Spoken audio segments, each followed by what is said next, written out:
Please remain standing for the presentation of the colors by the Springfield High School Air Force Junior ROTC Color Guard and the playing of the national anthem.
at Springfield Stadium for the opening round of the TSSAA playoff, where tonight Springfield Yellow Jackets will be playing Memphis Central. Is it Warriors? Yes, sir. Memphis Central Warriors. And they're no strangers, Steve. They met last year. Yeah, they came here last year in that, I believe, 27-0 win for Springfield in the second round. And they're back, Coach, this time in the first round. The 2022 edition of the Springfield Yellow Jackets finished the regular season 8-2 while averaging 35 points per game, while only giving up 11 points per game on defense. Finished the season with 3,385 total yards of offense, and highlighted by Logan Leffridge. Logan Leffridge had 38 touchbacks, and Joe Woodard led the Jackets in tackles with 95, while Mill Tier had 43. Mill Tier stepping in and replacing Martavius Johnson, who went on to play college football, as a testament to Coach Dustin Wilson individual and coaching at the linebacker spot. CC's been here. The Jackets have had above-average interior linebacker play every season. Yeah, we've had the great pairs of linebackers for as far back as I can remember. Yeah, and it's crazy because every year, Coach is like, oh, we're going to lose this linebacker. We're going to lose this guy. And then two more pop up. Yeah. Last year, Martavius Johnson left. It was like, we got to fill that spot. Miltier steps in. He's the second leading tackler on the team. So Coach Wilson does a good job at that spot. And also in the 2022 season, as everybody know, Logan Leffridge, he had 38 touchbacks, Coach, and he broke the school record with a 55-yard field goal at Beach. Great season for him. Logan Leffridge and Devin Crenshaw will represent the Jackets in Clarksville at the 2022 East and West All-Star Game. They would be the 6th and the 7th Jackets to be invited to that game in the last 9 years. I tell you something I've been amazed with is that neither one of them got mentioned for Mr. Football, either as Mr. Football, overall, or as the kicker. Yeah, and that was, they go by stats and look at stats with that, and they can do that. But I know these two guys, I know when that happened, it came out, I'm pretty sure they was, oh man, but their ultimate goal is a gold ball, Coach. That's right. I mean, that's what you play for. Yes, sir. But I think either one of them could have been deserving, of at least a mention. Yeah, because I would like to know how many people around the state kicked the 55-yard field goal this year. No. And, and Devin Crenshaw, with the stats he has, Coach, top 5 in the state, he didn't play a lot of second halves this season. Didn't play a lot of I want to know how many fourth quarters Devin Crenshaw played this season. Not that many. Not many at all. Plus, he didn't play one whole game. Yep. Didn't play one whole game, and then Beachy played a half. Yeah. So, they take stats into consideration with that Mr. Football award, and, rightfully so. But it's kind of like, you got to do like the MVP in the NFL. You kind of look at the whole picture. You got to look at exactly what the team's doing, how much value that guy brings to the team. And for me personally, when I look at a Mr. Football, I think if that guy takes off your team, whatever your record is, take that guy off your team. Is your record still going to be the same or within 2 wins? If not, he's a guy. Yeah, and I think we saw that when Crenshaw got hurt. Yep, and that Beach game, it just went downhill from that point. Yes, it did. The 8-2 record in the 2022 season gives the Jackets their 5th 8-win season in a row, 9th playoff appearance in a row, and set to host tonight their 15th home game since 2014. Pretty good streak there. That's great to have 15 home playoff games since 2014, Coach. That's amazing. That's the last 8 years, 9 years. That's amazing. That's more than most people have total. Yes, it is. But tonight, they're going to be faced with a challenge. The record is 5-5, but it can be deceiving. It can, because they're loaded with athletes. Athletes all over the place with Memphis Central. They don't have the Mr. Football candidate running back this year, but you might as well just replace them with the same kind of athletic back. They're good. They're fast. They went up to Munford last week against a 9-0 Munford team in what was the region title for Munford and gave Munford fits. We were keeping up with that game. We were at Northwest, and they were giving Munford fits. It got close there, and they came out. And one thing you have to see with this Memphis Central team, as we seen in Munford last week, they onside kicked it almost every time, Coach. Yeah. I mean, why not? You ain't got anything to lose, Yeah, and the thing is, you give your team defense short field, and you come in with that at mindset tonight against the Jackets, it can get ugly real fast. Yeah, you can get hurt in a hurry. Memphis Central Warriors come in with a 5-5 record. Memphis Central runs a spread offense with athletes all over the field. Not the biggest up front, but athletic all around. A great matchup for the Jackets here in round 1 in the Nets to begin the 2022 5A playoffs. As we faced in 2017, though, Coach, and as we will face if we take care of business here tonight, the travel aspect of this thing from Memphis to Springfield, Tennessee, that's an advantage all in itself. Yeah, and when we win this one, we got to do that next week. Yes, sir. And that is no easy task, making that trip. Here come the Jackets, baby. See, they said you were going to charter a flight, right? Whoever they is, Coach, he told you a fat lie. We couldn't even get one from Springfield Airport, you know. Can't get nothing, Coach. Yeah. We might get a bicycle. Hey, get there how you get there, huh? Yeah. We might leave a little early, but we'll get there. But, yeah, the Memphis Central Warriors, Coach, athletes all around. Like I said, that Mumford game, they onside kicked a lot. Literally almost had possession. They onside kicked the ball and try to get the ball back into the offensive hands. And what I was surprised with Mumford being a 9-0 team. I was surprised with how many times Memphis Central didn't get that onside kick and Mumford didn't convert off plus territory field every time. Yeah, and see, they're coming out tonight. They look like the New York Jets over there. They got the green pants, white jerseys, green helmets, and Springfield got that good uniform combination. The black jerseys, white pants, and white helmets. I like it, Coach. That's nice. Yes. And see, we are expecting a fast-paced game tonight. Yeah, we are, but I honestly think the Jackets, when they get the ball in their hands, Coach, they're going to slow the situation down. They're going to try to run it. Smack them in the mouth. Yeah, milk that clock and really test their depth up front when it comes to that defense and offensive line. And we're liable to see, we will see, 3 different running backs for Springfield. Just you got Daniels and Woodard and KJ, and then you got Crenshaw. Yep. And so you can just wear them down. And, of course, you got Cobbins even get back there. Exactly. We've been seeing a little bit more of that Wildcat formation they put in about 2 weeks ago.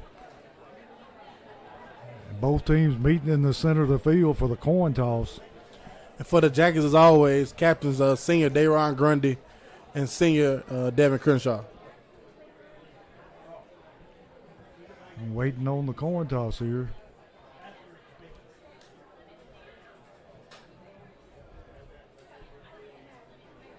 And here we go. And it looks like that Memphis Central has won the coin toss.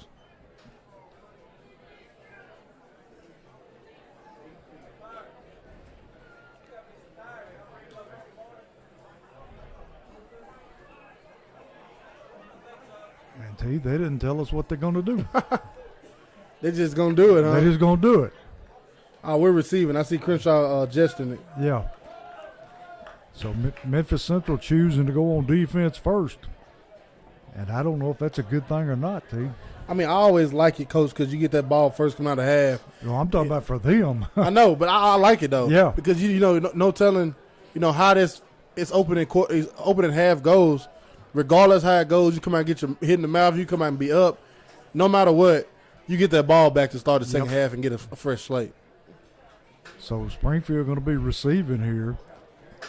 And T, I was noticing one thing about Memphis Central. The whole time they were warming up, I never saw a kicker. Really? Never saw a punter. I never saw a field goal kicker. I didn't see anybody practicing kicking off. Oh, wow. So I don't know, do they have that big a problem with kickers or? And, like we said here, and during the kickoff, they onside kick. So it may be a thing. A lot of people may think they don't trust their coverage, but I think it's because, like you said, they don't have a kicker for it. Right.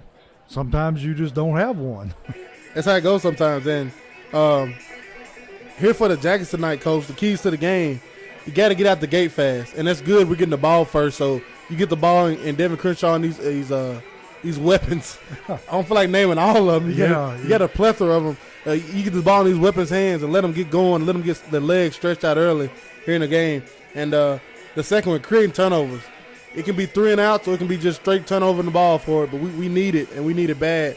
Because if you create those turnovers and limit their time, limit their possessions and time of possession, that's when you really get into those big leads you want for the Jackets so they can run it hard in the second half. And I tell you, something I'd like to see happen is get the ball in Jock Johnson's hands more. You got to, Coach. I mean, the proof is in the pudding. It's on film. Jock Johnson is explosive. Look at him. He's back. He's the only one deep to receive because, like we said, they were probably going to onside kick it. Yeah, he is a catalyst. He makes things happen. Yeah, he does. Get the ball in his hands. He's magic. Him, Trey Benford. I said I'm going to do this, Coach. I ain't finna name all these folks. Lavarius Daniels. You can go on and on. And see, we got the hands team in. Got all the running backs and D-backs. And like you said, Jock Johnson, the only man back deep. That just should be, Coach. Film showed you. Film don't lie, you know. That's right. They're going to try to onside kick it every time they get. And the kicker's lined up to onside kick it, Coach. He's going to kick it to the right side of the field over there. He better be careful because he may kick it to the wrong person. And they're just going to pooch it and going to be covered by one of the linemen just about the 49-yard line of Springfield. I think it was Taylor Betts. It's Parker Betts. He got on it that time. Great job by Parker being ready for that. Knew it was coming. Yeah. Get on it. Get the Jackets the ball. And look, that's what I mean, Coach, when you're onside kicking. Look at this field position. I'm telling you, they're giving up half a football field. And when you have Logan Leffers as your kicker, you only need about 30 yards, Coach. And we got Woodard starting the tailback behind Crenshaw.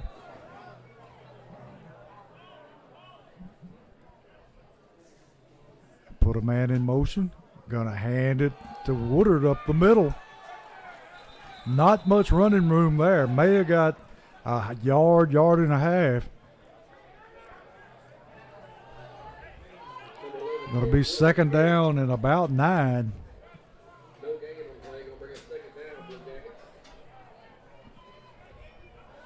And as always, Jackets coming out, Coach, running down the middle, trying to lull you to sleep. Crenshaw going to throw the little bubble screen, throws it into the ground, and incomplete. Going to bring up third down and 9. And Team Memphis Central has got everybody in the box. Yeah, they do. Because they know what the Jackets going to do. Last year, it was a running exhibition for Springfield. And the Jackets have many more athletes to go catch the ball this season. And I think it's going to hit Memphis Central over the top because they don't have no safety over top, Coach. No, they don't. Crenshaw rolling to his right, throws it out in the flats, and it's caught. Jock Johnson there, and he's going to have his first down. A Holman Jewelers first down.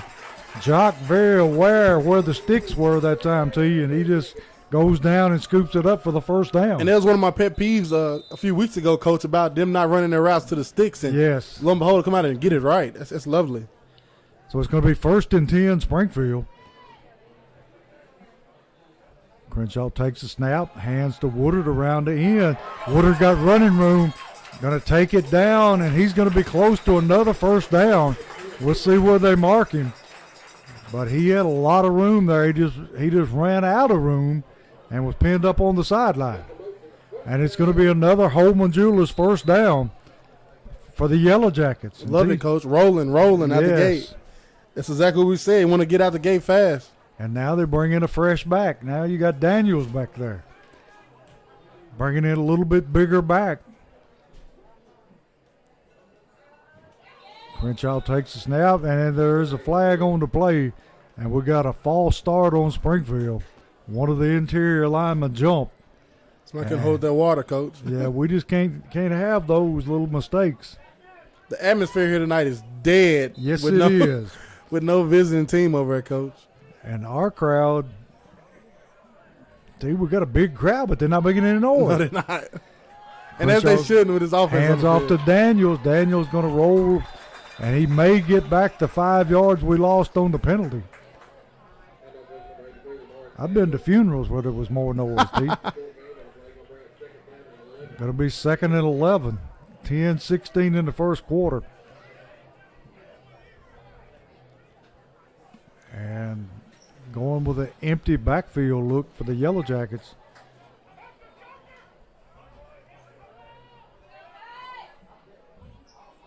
Put a man in motion.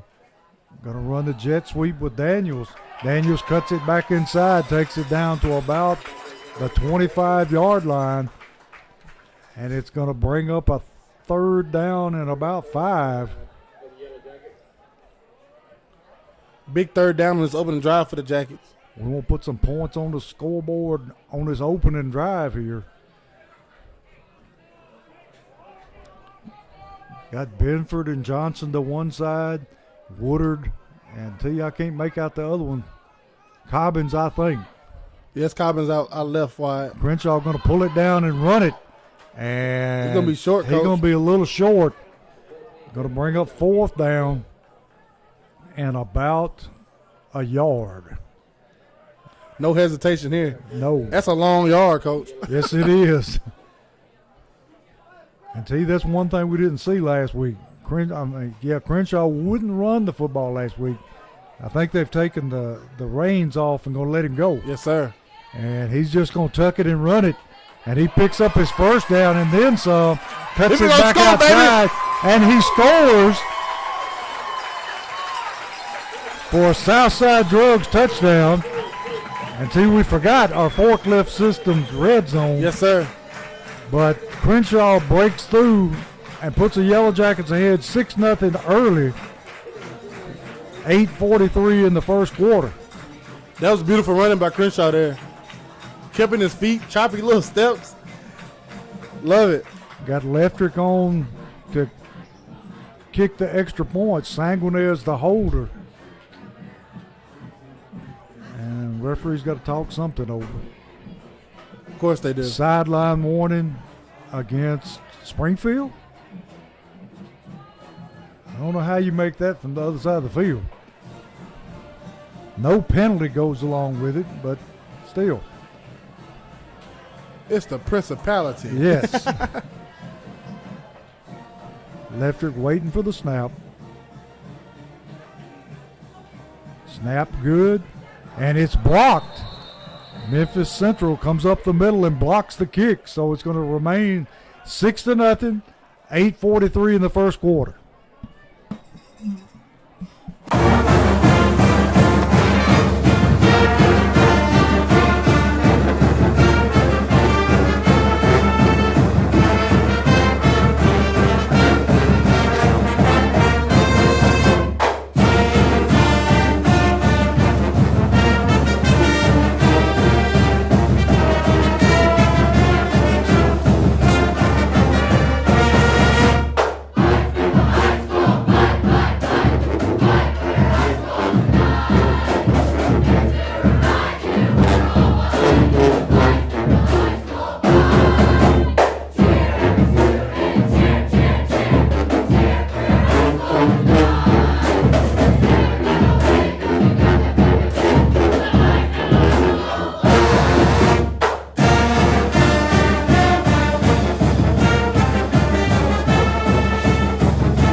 Back here at Springfield, where Springfield has taken a 6-0 lead.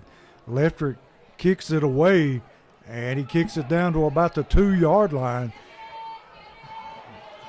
And we got a flag thrown on the far side. They bring the ball back to about the 23, 24-yard line, but we got to see what this flag is.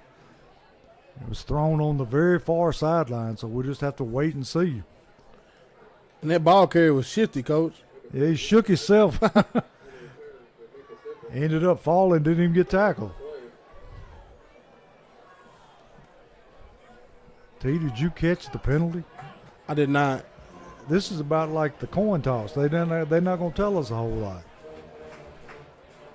Well, it's on Memphis Central. They're going backwards. Yeah. So I'm supposing there's a hold. Yeah, 10-yard penalty. My next question, why'd they bring it to this hash mark? They're not signaling anything. No, I wish they would have signaled a holding because it'd be nice. Yeah. We just have to guess. And what kind of formation is this? Got a tight end. Quarterback rolling, looking to throw, and throws it over the middle and hits his receiver. And he's going to pick up about 7-8 yards. Quarterback got the strong arm, T. Yeah, they do. For the Jackets defensively, you got to get him off his pedestal back there. You got to get him uncomfortable moving his feet and throwing with his feet unset. And you get him off his target there, then he'll start making mistakes. Make him throw on the run. Going to be 2nd down and 2. Quarterback in that shotgun formation. Going to run the tall sweep. And still moving. I think he's got his first down. And it'll be 1st and 10. I guess they're called Warriors, T. Yes, sir. But they have the football at about the 25-yard line. And T, they have shown us that they've got some speed. And you can't get it. You got to keep them. Got to keep them balled in, coach. If they get out, we'll see you later. Yes. Big, tall, rangy quarterback. Going to drop, looking to throw. Throws it out in the flats again. And in and out of the hands of the receiver. Great coverage that time by Cobbins. That was a great route there by that receiver, too, Yes, coach. it was. He came in. He had the deep post, put his foot in the ground, came back out. That was nice. Ball on the money. He just dropped it. Yeah, it wasn't anything wrong with the throw. He just literally dropped it. Going to bring up 2nd down and 10. Memphis Central with the football on about the 24-yard line. Quarterback looking for the quick out. Throws it and hits his man. Going to be short of the first down by about 5 yards. And see, they're doing just like we thought. They're slinging it all over the place. Yeah, they are. And they're daring you to stop it. Yes. For the Jackets up first, you got to get a little pass rush on, coach, and like I said, get that quarterback off his target and make him move around and try to make mistakes. Because if you don't, coach, he's putting it on the money. Yes. And throwing those little quick outs, sooner or later, there's going to be out and up. Yep, sure will. 3rd down and 5 for Central. Quarterback in the shotgun, looking to throw under heat, going to throw the screen. And that has to be a hold, T, but it's not called. He takes it all the way into Springfield territory, down to about the 40-yard line.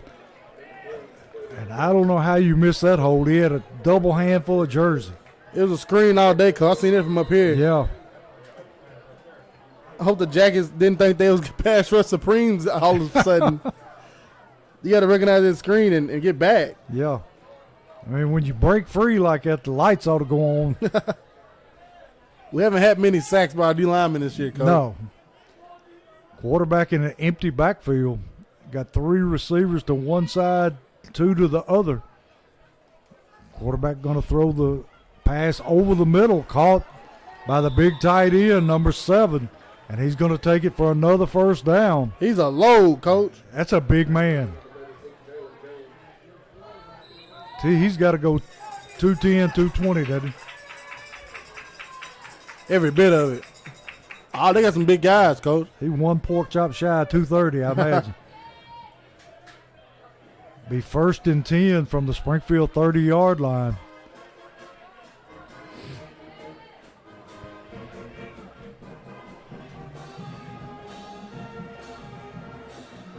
Quarterback in the shotgun. Going to take a snap, throwing it deep, and it's going to be in and out of his hands. And see, that's 2 that he should have caught. Yeah, it is. I mean, he had a touchdown that time. Yeah, he did. And then it bounced up, and Cobbins literally moved it out the way. But, boy, they're getting behind our corners right now, Yes, coach. they are. And the quarterback's putting it on the money. Yeah, he's putting it on the money. He's sitting back there comfortable coaching, and he's trying to pick the Jackets apart. I'm sure he's got some words for that young man when he gets back to the huddle. Going to be 2nd down 10 from the Yellow Jacket 30-yard line.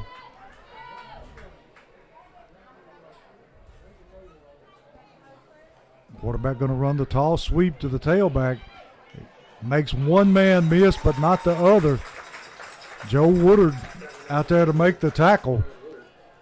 Jalen Jones cut him in, and Joe makes the tackle for a gain of about a yard. Great job running there by the linebackers. Going to be 3rd down and 9. Mass substitution, coach. We talked about that pass rush, and he put some pass rushes in there. You got K.J. Chapman, Lamarius Daniels, Terrence Cross, and Lamarian Turner. They're finna go try to get the pass. Lamarian can run for a big guy. They got him right in the middle at the nose. They're going to put some pressure on Yeah, here. they are. 3rd and 9. Central going to run the play action pass, and he breaks out of there. And he's going to have his first down. He runs out of bounds down inside the 15-yard line. And see, we had pressure on him, but he got out. The Jackets had him bottled up right where they wanted him. Yeah. And he slipped on out of there. You got to make the play. As my college coach used to say, you got to make the layup. That's right. 1st and 10 from about, let's see, it was about the 12-yard line. Central trying to make a statement here, trying to answer the score by Springfield. Got an empty backfield again. Receivers all over the field. Quarterback looking to throw under a lot of pressure. Gets rid of the football. Woo-wee. Man cuts back across the middle, and he's going to take it in for the touchdown. And see, that young man ran about 50 yards to get it in. Coach, he put some moves on some people, He sure too. did. Woo-wee. What a run there. I'm telling Touchdown you. Warriors. And that's the second time the two biggest plays for that drive for Memphis Central were screens. First one was a straight running back screen, and the next one was a wide receiver bubble. And see, we do have a kicker on the field, so Here we do. we'll see. Tied up now 6-6. Snap, and the kick is up, and Memphis Central moves ahead 7-6 over Springfield with 4:18 in the first quarter.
Back here with Social Dweeb Sports, where Central has taken a 7-6 lead over Springfield, and they just pooch kick it. Going to be fielded there by number 17 for Springfield, and he just takes it and drops down. Number 17 for the Jackets, the junior, Tony Pettis. Probably the wisest thing he could have done. Yes, sir. Just take it and fall. So Springfield going to take it over again in pretty good field position, about their own 35.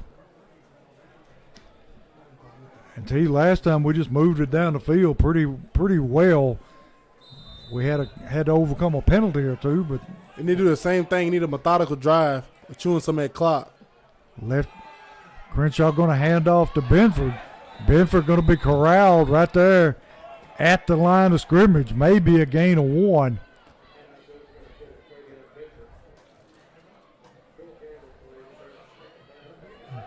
They're going to say he didn't get but about a foot. So it's going to be 2nd down and 9 plus.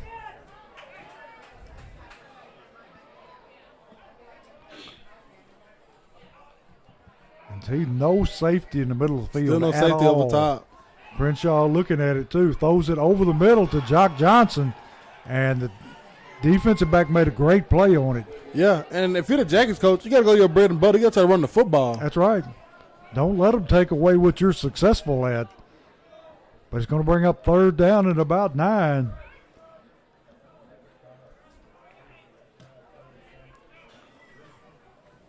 And this Memphis Central team now, coach, is playing with confidence. Yes, they are. And the longer they stay in this thing, the better it's going to get. Yeah, it is. And with the athletes they got, you don't want to go there.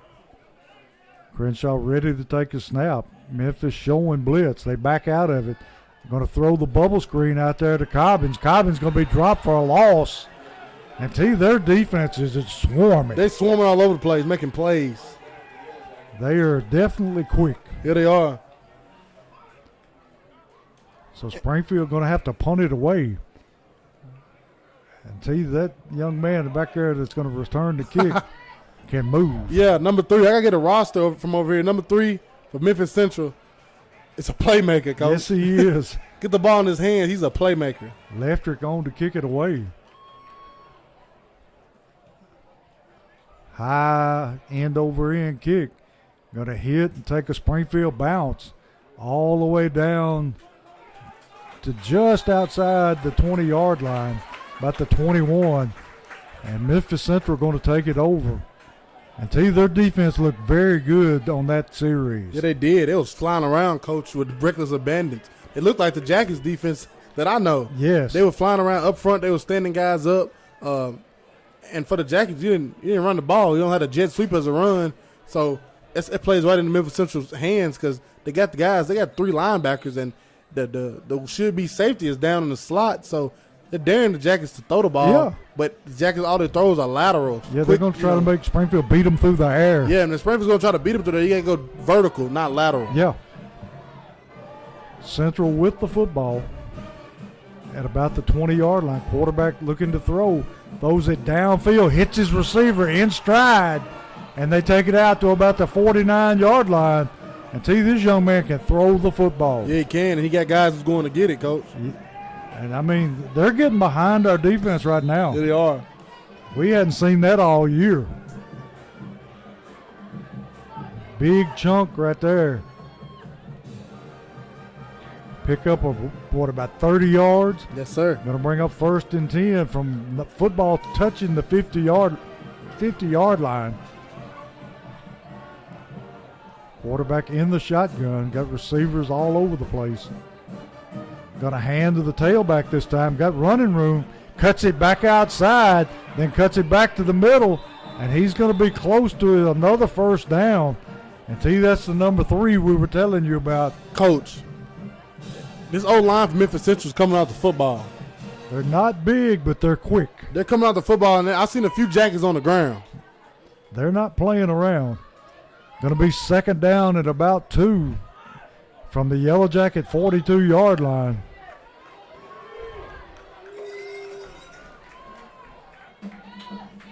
Quarterback with a hard count, trying to draw them off sides. Got to run the tall sweep to the tailback, and he's going to have his 1st down. Turner mad at himself because he had him in the backfield, let him go. Yeah, you got to make those plays where they are. When you got them, we've talked about spot tackling all last week and all season. Wherever you make contact with a man, you better break him down right there. If not, he stumbles forward, and instead of having, what was it, 2nd and 8, I mean, possibly 2nd behind the line of scrimmage, they had a 1st down. Yeah, I mean, you miss one of these guys, he's liable to take to the house. Exactly. 1:13 left in the 1st quarter. Springfield trails 7-6 to Memphis Central. Quarterback going to run the play action. Rolls to his right, under pressure, and he just throws that one away. Marion Turner dialing in on him, coach. He was after him. And quarterback just threw it away. I don't think you'll see Lamar come out the game no more. No. I think he's going to stay in at nose for pretty much the remainder of the night unless he need a breather. He's hunting right now. Well, the quarterback knows where he's at, I can tell you. Going to be 2nd down 10 from the 36-yard line of Springfield. Quarterback high snap, gives to the tailback. Tailback shaking people all over. Takes it down inside the 35 for a short gain. Going to be 3rd down and about 7 or closer to 8. 44 seconds left in the quarter. Springfield down by 1, 7-6. Tell you, I don't know if we're going to get another play off here or not. Well, they break the huddle and come to the line. And Memphis Central cheerleaders made it, coach. I'm pretty sure they got here. They probably took off as soon as school ended. Yeah. So it probably time's up right. And they're here. They're cheering loud. Quarterback going to run misdirection up the middle. He's going to be short of his 1st down. 11 seconds left in the quarter.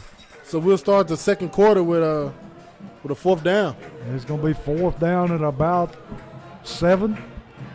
So we'll step away and be right back.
We're back here with Social Dweeb Sports, where it's 4th down and 7 for Memphis Central.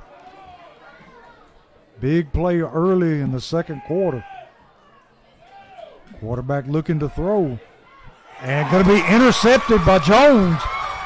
Jones cuts it outside. And we got a flag.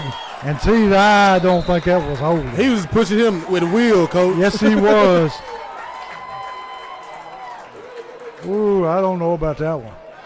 Great play by Jones, though, to step in and take that interception. Yeah, Jalen Jones, Johnny on the spot right there. Perfect timing.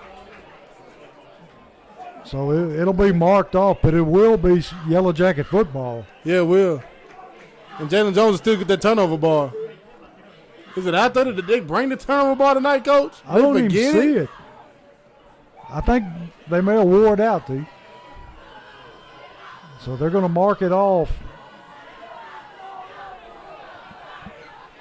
He took a long time for him to call that hold. Yeah, it did. So they're going to move it back, but it will be Springfield football. Springfield trailing by 1, 7-6, early in the second quarter.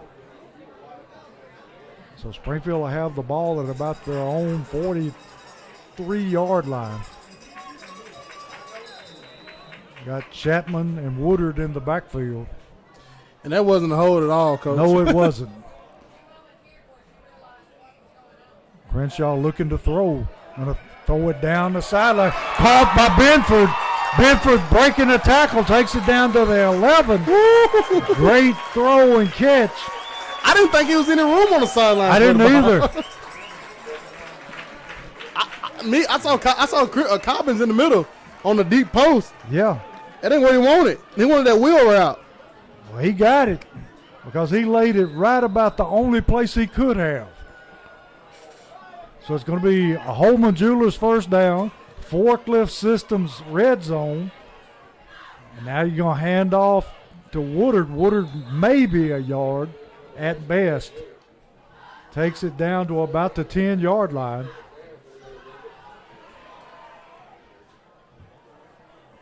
Turnover couldn't have happened at a better time. No, it couldn't have. The Jackets needed that spark, Coach, and Jalen Jones delivered it. Crenshaw with Woodard to his right. Going to roll to his right. Got a man open, KJ Chapman, and he's going to walk in the end zone for a Southside Drugs touchdown. Woo!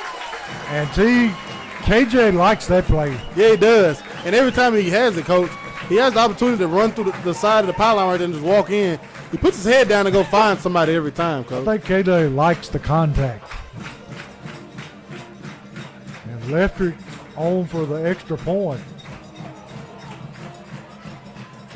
Last time it was blocked up the middle. And this time they tried to time it again, and I think they're going to be offsides. Yeah, it's going to be offsides, Memphis Central. They knocked everybody over in the front, Coach. Now T trailing. I mean, you missed the first one. Do you kick this one or move it up and go for two? I think it's early you kick it, but look at Coach. I don't know what it. They're thinking about it.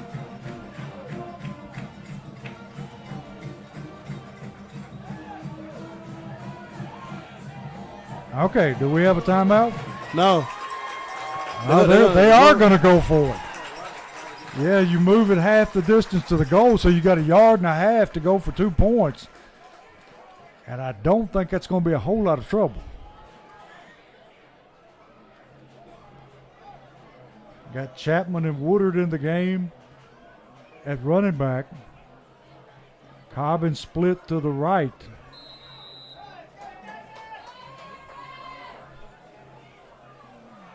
Jump pass, and it's caught by Flair. The Tebow jump pass, T, for 2.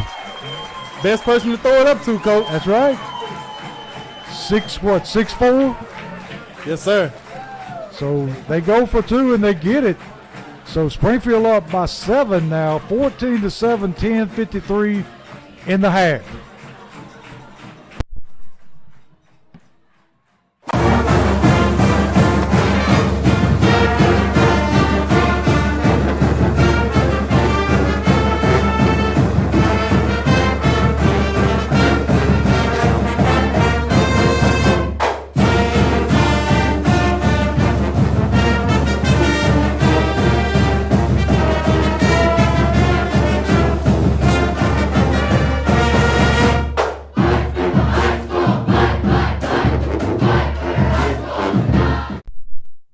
Back here with Social Dweeb Sports. Leftrick on to kick.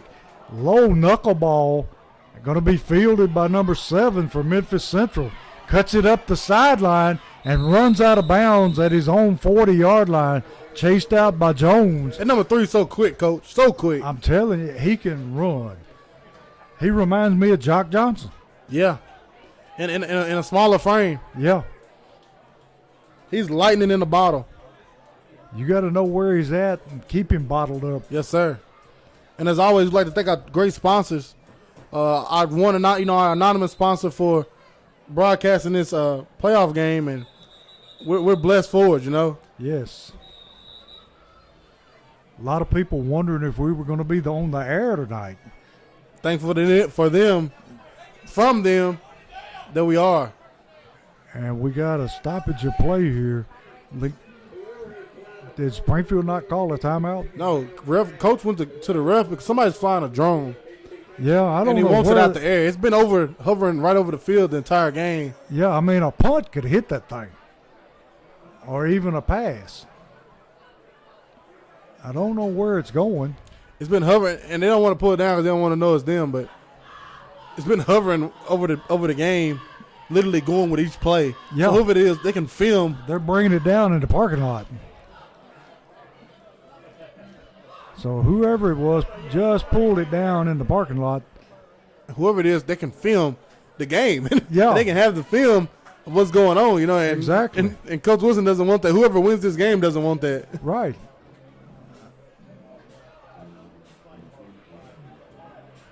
Not anybody inside the stadium, but somebody outside the stadium flying it.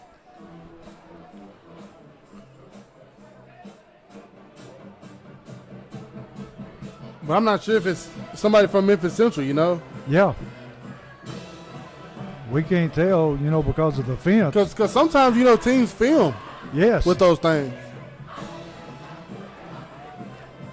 And, I mean, if it's a team from somewhere else, that is totally illegal because you're not supposed to film a game that you're not involved in. Yeah, but if it's either one of these teams, which is not us, but if it's Memphis Central, it's okay, Yeah. You just got to let it be known to everybody Right. that you're going to be finding a drone recording the game. Going to be 1st and 10 from about the 40-yard line of Central. Springfield on the blitz. They throw it out into flats. Man makes a man miss. Going up the sideline. And he takes it down deep into Springfield territory at about the 24-yard line.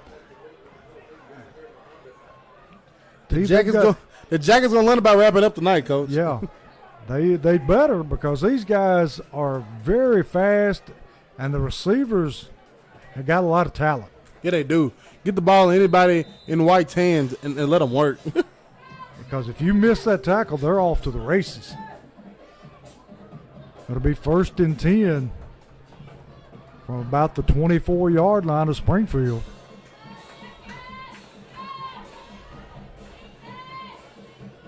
Quarterback going to hand to the tailback. Tailback got some running room. Going to pick up about 5 yards over the left side. Woodard on the tackle. Going to be 2nd down, they say, in about 6.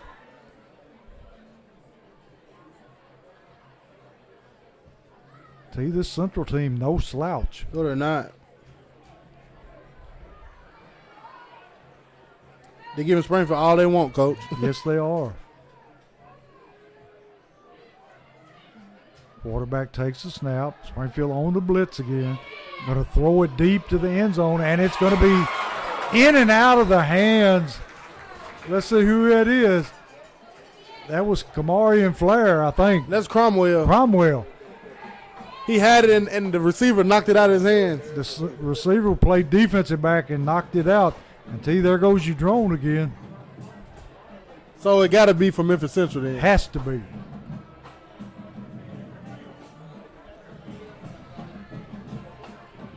Going to be 3rd down and 6. Memphis Central deep in Springfield territory. Down at about the 20-yard line. Quarterback throws the quick out. And he's going to be really close to his 1st down. I think he's got it.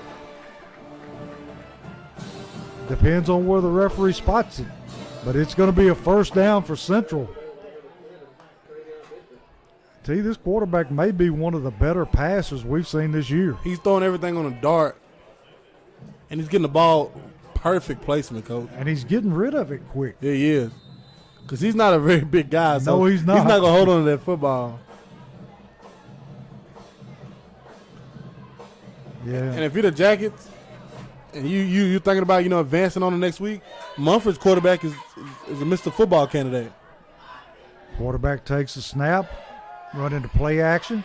Going to be there it is. And sacked. KJ Chapman, baby. KJ Chapman coming on the blitz.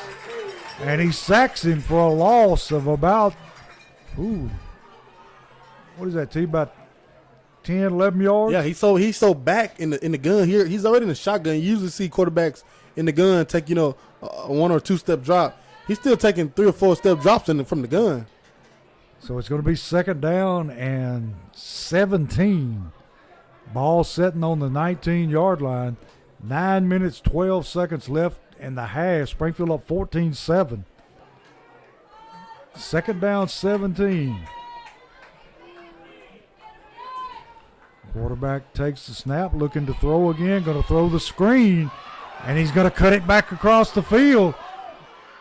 And he's going to take it down to about the 7-yard line. And Springfield players saying that it was a fumble, but they're saying he was down. So it's going to be 3rd down and about, let's say, 8. Big 3rd down here. You got 2 downs to get 8 yards. You betcha. Yeah. Quarterback going on a hard count, trying to draw Springfield off. And now we've got timeout Central. So with 8:22 and Springfield up 14-7, we'll step away and be right back.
Quarterback here where it's 3rd down and 7. Ball on the 9-yard line. Memphis Central moving the ball down through field through the air. Quarterback looking to throw, going to throw it, and miscommunication. The receiver cut his route off, and the quarterback threw it to the corner, and nobody home, so it's going to bring up 4th down and 7 from the 9-yard line. Defense needs to make a big stand right here. That's where you got to have it right here, Coach. And T, you were talking about Mr. Football a while ago. One of our Mr. Footballs, Michael Thomas, in the hospital. We want to give him a big shout out. Yes, sir. And hope he gets well. So, Michael, we love you and wished you were here with us. One of the best.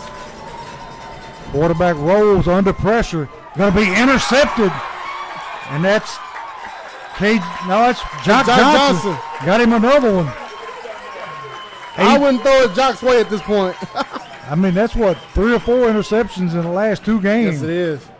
And look, Thad Doris found the turnover bar, Coach. Yeah. I don't know if Jock wants that thing. So Springfield avoiding. Look at Jock. He's running for it because he's seeing. Uh-oh. Now he wants it. So Springfield has the ball 1st and 10 from their own 20-yard line. Already up 14-7. Crenshaw going to hand to Daniels. That's what we need, baby. Picking his way, and he takes it for a Holman Jewelers 1st down out to about the 34-yard line. And that looked like the Daniels we saw earlier in the year. That's what we need, Coach. Get behind them big hogs and let them lead the way. Eat that clock up and score. They got to respot the football now because Mr. Cross walked up there and just accidentally kicked it. It was definitely an accident, Coach. Yeah. He was like, oh, yeah. Going to be 1st and 10. Crenshaw going to hand the football to Daniels. This time, nothing there. Going to be stuffed at the line of scrimmage by number 15.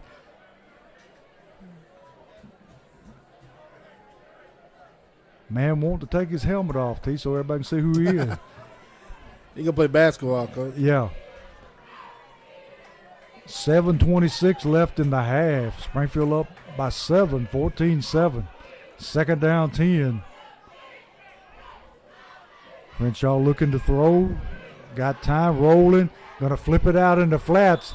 And overshot his target. Intended for K.J. Chapman, but he was under a lot of heat that time. Yeah, it was. No time in. And the Memphis Central DBs are playing so far off, Coach, that, Springfield isn't threatening them. So that's going to bring up 3rd down and 10. Just outside the 35-yard line of Springfield.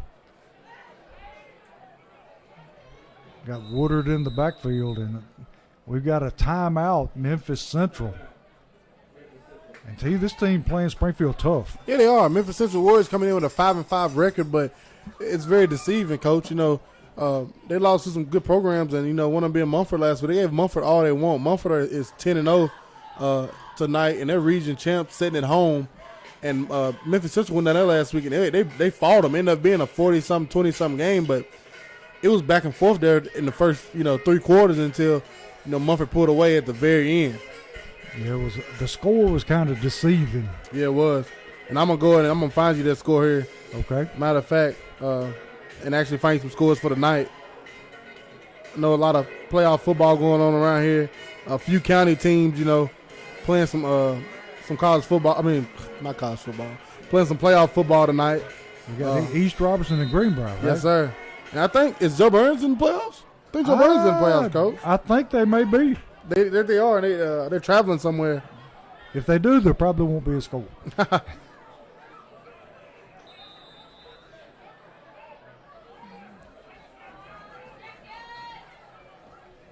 Crenshaw with the ball. Going to roll away from the pressure, roll into his left. Just going to throw it out of bounds. T, I didn't see a receiver in the area. Did you? He just threw that one away, Yes, Coach. he did. So it's going to bring up 4th down.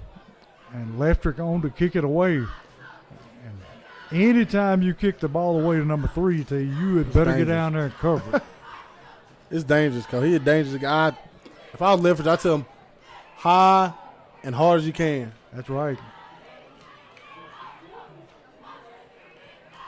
Snap is high, pulls it down, a beautiful kick. Gonna hit and take a Springfield bounce and gonna roll out of bounds at about the 16-yard line. Leftrick flipping the field for Springfield. That's when you need him in the playoffs, Coach. He's a weapon. And kicked it away from the returner. And a few scores here for you. Surprising one here in second quarter. 6-4 Chester County 3, 9-1 Marshall County 7. First quarter Gallatin 0, Cane Ridge 13. Second quarter Page 14, Green Hill 7. First quarter Waverly 16, Stratford 7. Central with the football at their own 16-yard line. Quarterback gonna hand it. They got a miscommunication in the backfield. He breaks the tackle though, still on his feet, takes it out almost to the 25-yard line. That's one of the first times I've seen Joe Woodard not wrap up and make a tackle, Coach. That is very unusual. And here we go, Coach. I've been talking about it. You've been talking about it. A lot of people have been chattering about it. Northeast going down to Mumford. Deep in the second quarter, Northeast 12, 10-0 Mumford 8. That suits me just fine. Clarksville Northeast been a very athletic team. Yes, they are. They're going to pose some challenge for Mumford tonight. Going to be second down at about 4. Memphis Central throwing that the ball football. was tipped. Picked off. That ball was tipped. It's tipped at the line of scrimmage and picked off. And who was that picked it off? Your guy, Coach. Benford? Number 7, Travion Benford over at the corner. I'm telling you, the man makes things happen. Yeah, he's a magnet for the ball. Him and Jock Johnson. Either one of them could have picked it off. Him, Jock Johnson, Clarence Cobbins. Springfield has had a duo a trio like this in a long time, Coach. Can you name any 3 defensive backs that we've had that are better? I have to think about it. I have to sleep. I have to think about it. You'd have to go back a long way. I have to think about it. These guys are electric. Crenshaw going to hand it on the jet sweep to Benford. Benford stiff arms a man, takes it back and then back outside. And he's going to take it down into about the 5-yard line. He shook that man out of his britches. And we spoke of it, Coach. I ain't seen that move in a long time. It's an old school move, Coach. He double jump and double jump back out. That's some footwork for you. That's one of Barry Sanders. He jumped on 2 feet in, 2 feet back out. Beautiful move there by Travion Benford. I tell you what, if he was about 6 feet and 190 pounds, he'd be a terror. Yeah, he would. And the Jackies are in the forklift system red zone, Coach. Crenshaw going to tuck it and run it. And he doesn't get very much. We missed our Holman Jewelers first down. Yeah, we did. Brian's over here going to get you, Coach. I'm telling you. He's going to mess my watch up or something. Yeah. Going to be second down and goal for the Yellow Jackets. We got 5:38 left in the half. Springfield up 14-7. Knocking on the door, ready to score again. Crenshaw going to drop straight back, going to tuck it, and pulls away from one tackler, but then he's going to be sacked. Going to lose about 3-4 yards. Now it's going to be third down and goal from all the way out. Let's see, about the 13-yard line. Making it a little bit harder there. It is. And see, one thing we hadn't seen is a screen from us. And I think that's what they dialed up, but it wasn't there. It wasn't there. And Crenshaw took a lick on that one, Coach. He sure did. So we're going to bring on the field goal team. Yes, sir. So Leftrick coming on to kick the field goal. I tell you, this will be what, about a 30-yard field goal? What the yard line is he at? He is. Yeah. About a 25, 30-yard line. Yep. Sanguinez on the hold. Good snap. Kicks up, and He got through it's no good. Wide to the right. And I almost think that he kicked Sanguinaire's hand that time. Yeah, something wasn't right there, Coach. Yeah. So they missed the field goal with 4:53. Ball going to go over to Memphis Central at their own 20-yard line. 4:53 and a half. Central trailing Springfield 14-7. And TR drone still flying. Yeah, it is. I think now I really think that this it's Memphis Central's drone, you know. Yeah. And I think they do, you know, footage on it. Some I don't know, but I know it belongs to them. They're not flying it over the field now. They've Yeah. just moved to one end zone. It's a pretty big drone, so over the Yes, field it is. Over the field, it's gonna make some noise, you know. And Central going to run the tall sweep, and he's going to be stopped right there by number 67 for Springfield. That's the junior Alan Dickinson coming from his end spot, making a play. Made a good defensive play that time. Got penetration, able to stop the tall sweep. Going to throw him for a big loss there of about 6 yards. Going to be second down at about, 16. Clock running, 4:25 in the half.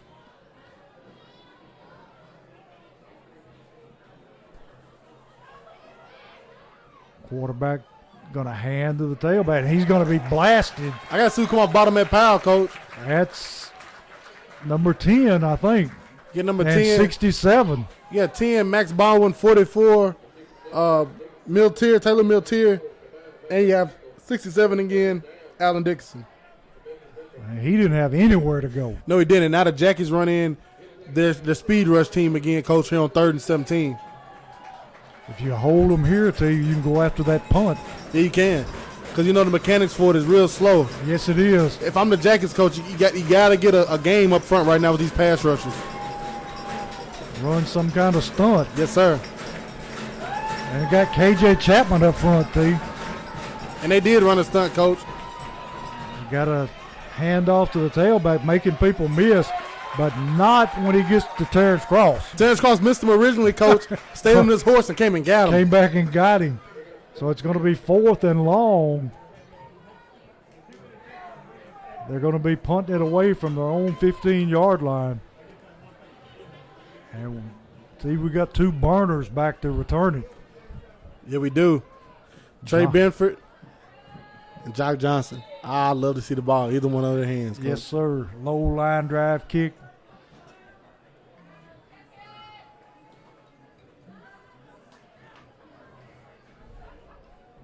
High snap. And Jackets it's really blocked. got it. It's blocked. Was that number 67 on the block? I don't know which one of them got it, Coach. 67 was there along with number 40. It's Alan Dickinson and number 40, the sophomore Hayden Reynolds. So they blocked the kick. With 2:40 left in the half, Springfield going to take over deep in Central Territory at the 25-yard Coach, line. number 6 blocked that one. Was it number 6? The sophomore, Timothy Bush, came through with the block. T got the luxury of instant replay. Only me. You got people at home, Josh Bay specifically, asking how we can get instant replay. We'll try to figure it out for next season, Coach. Tell Josh to donate some of that money, big money, and we'll do it. Sitting on it, Coach. That's sitting right. on it, man. Springfield looking to throw. There it Got is. a man in the end zone, and it's a touchdown. Crenshaw to number 12 for Springfield for the touchdown. Number 12 for the Jackets, a senior, Q Cromwell. He's just butt naked open, Coach. He done burned his man something awful. See, you had no safety over top. No help coming. No help coming. So when that guy loses him, it's over with. And he was about as wide open as you're going to get. Yes, sir. Leftrick on to kick on the extra point. Snap. And he shanked that one to the left this time. Oh, wow. And it's going to be 20-7 lead with 2:35 in the half. And we'll be right back.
back here with Social Dweeb Sports, where Leftrick going to kick it away, and he drives it deep out of the back of the end zone. That was a mad kick, Coach. Yes, it was. He took his frustrations out on that football. Pins them up at their own 20-yard line. 2:35 in the half. Springfield up by 13 points, 20-7. And the Jackets defense way better than last drive, Coach. Yes, it was. And then, you know, like I said earlier, you starting to get this guy off his target, make him uncomfortable back there. He'll start making mistakes and throwing that ball up. But he's threw a few interceptions now, and now he's taking licks and getting sacked. They didn't throw the ball that last drive. No. They ran it. And he could again, right? Run it again. Yeah, tailback with the football, gets it back to the line of scrimmage, maybe a gain or two. And see, we've taken them out of what they do. Yes, sir. And that's kind of odd when, you know, the score being 20-7. Yeah. You would think when they got the lead, they would run the ball. We got your buddy back over the field again. It has to be a drone from Memphis Central. That is the biggest drone I ever seen. Yeah, it's a hefty one. It's one of those that's meant to fly for a long time, Coach. Yeah, it's been up there for a while. It's an older drone, too. That drone's every bit of 12 years old, Coach. Maybe it'll die. Hope not. Quarterback going to run the play action, looking nobody open. And he's going to be hit and sacked. And that was number 56 that got to him first. Is that Gregory? Yes, sir. Matt Gregory coming through and putting a lick on him, Coach. And right behind him, number 67, Dickerson. Yeah, and it was Dickerson's play to make. And he kind of got held on the end there by the tackle. Dickerson been really active tonight. He has. Been getting after some folks. Going to be 3rd down and 11. See if we can make them put it in the air and come up with another interception here.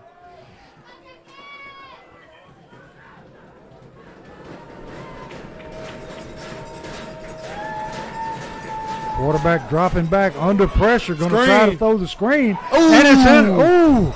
That's the second interception Joe Woodard done dropped this season, Coach. I'm telling you, Joe just can't catch a break. And the quarterback picking himself up out of the end zone, Coach. That's nice. They were after him. They were after him. Oh, what's a flag? What are they going to call, roughing the passer? Or no what? way. It got to be unsportsmanlike conduct on Memphis Central. Has to be. And unsportsmanlike spotted the foul, isn't it? Yes, it is. Be half a distance to the goal. What's the coach on the field now, Coach? Yeah, they got another flag that's been thrown. The coach on the field. Yeah, he's way out in the center of the field. I know what that flag's for.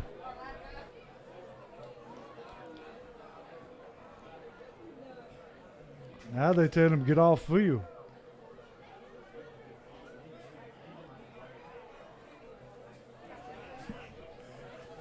That's going to back him up, Coach. That's going to back him up to the goal line. And the Jags already blocked one punt. Going to be 2 penalties. They got a block in the back. All right, and we've also got another penalty. All right, are they going to walk them both off? One of them is a dead ball foul. Yep. So you go half the distance and then another half the distance.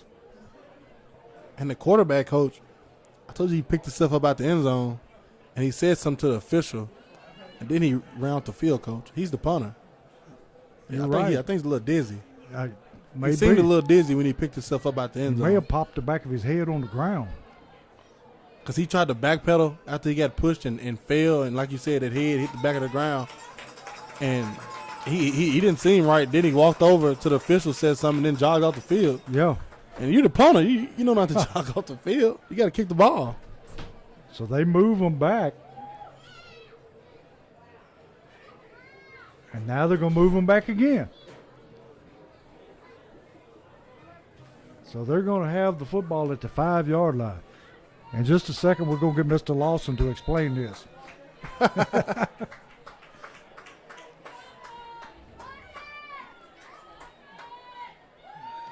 Max Baldwin almost blocks that kick.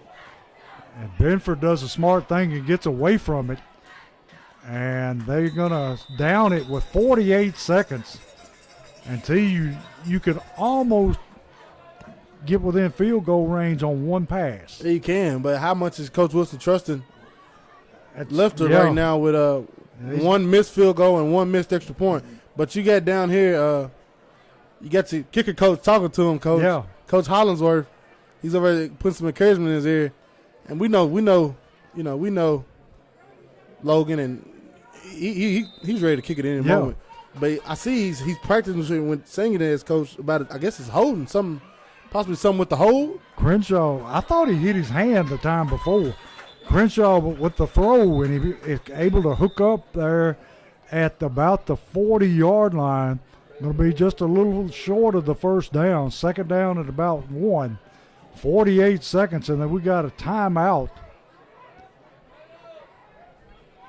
Mr. Lawson, we got something new to watch tonight. Yeah, we got the alumni band playing with us. You not going to play with them?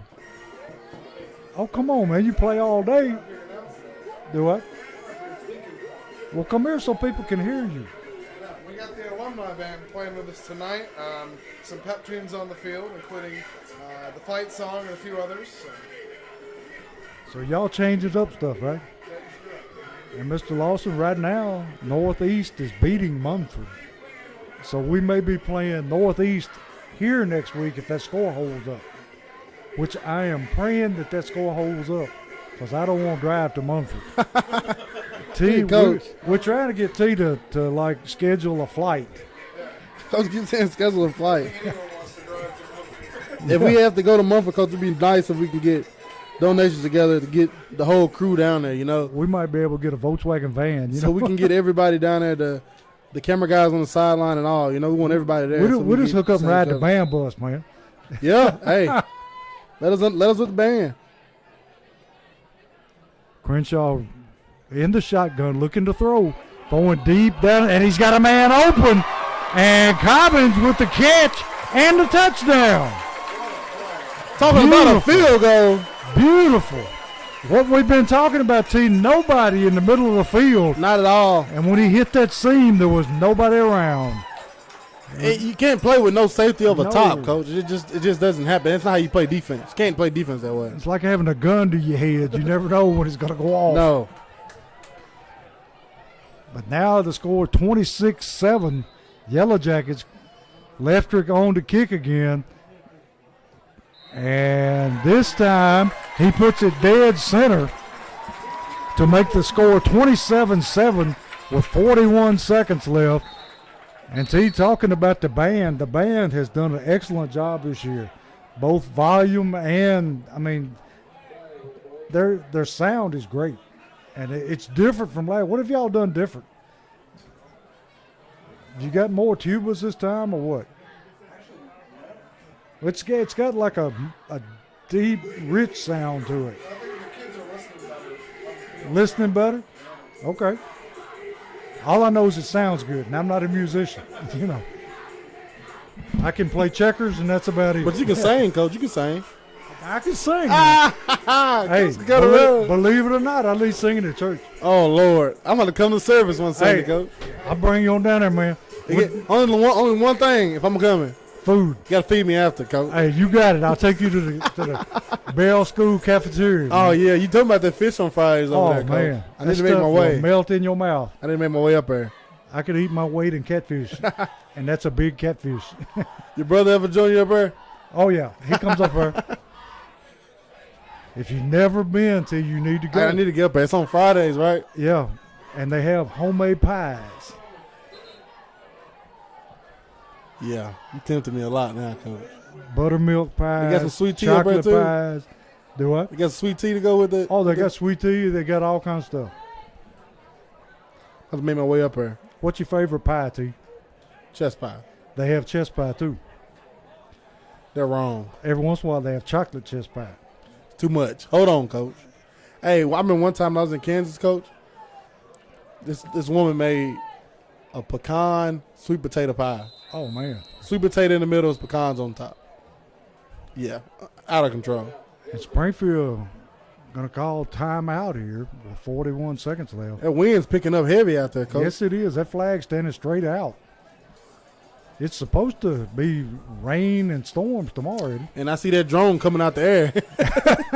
Yeah, that drone's coming down. That wind's blowing a little too hard for that drone to be up here right now. And then I'm about to go back and check some scores, Coach. I know you want them. We need to keep up with that score because we won't stay home. Done got a little away from Clarksville Northeast. Uh-oh. In the second quarter, Mumford 22, Clarksville Northeast 12.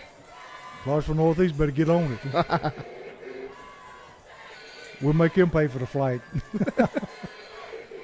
And not getting a lot of other scores. In the first quarter, Southwind 7, Portland 0. Second quarter, Germantown 14, Ravenwood 7. We hadn't seen the county score yet, have we? No, we haven't. Second quarter, Green Hill 7, Page 21. And see, we're kicking off from our own 25-yard line, so there had to be a penalty somewhere. I missed that one.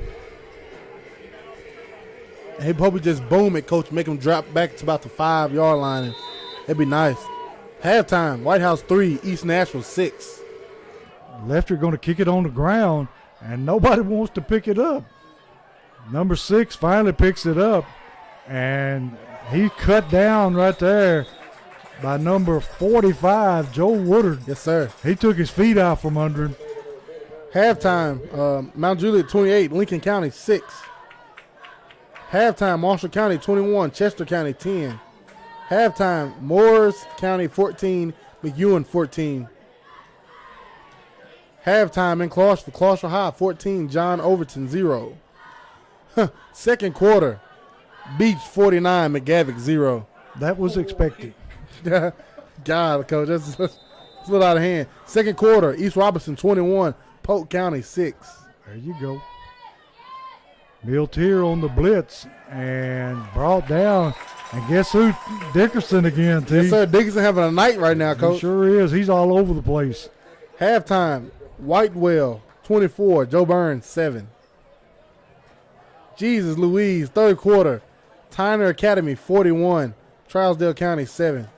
Trousdale County taking it on the chin this year. Yeah, they are, Coach. They made the playoffs at 2-8. I can't remember the last time Trousdale County didn't have a winning record. But they kept their streak alive of making the playoffs. I think Yeah. it's like 20 years in a row now or Yeah. something. And that's going to be the end of the first half. Springfield up 27-7 in the first round of the TSSAA playoff.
back here with Social Dweeb Sports, where Memphis Central takes the second half kickoff, and the big returns. They take it down to Springfield's 30-yard line, and we're lucky we were able to push him out of bounds.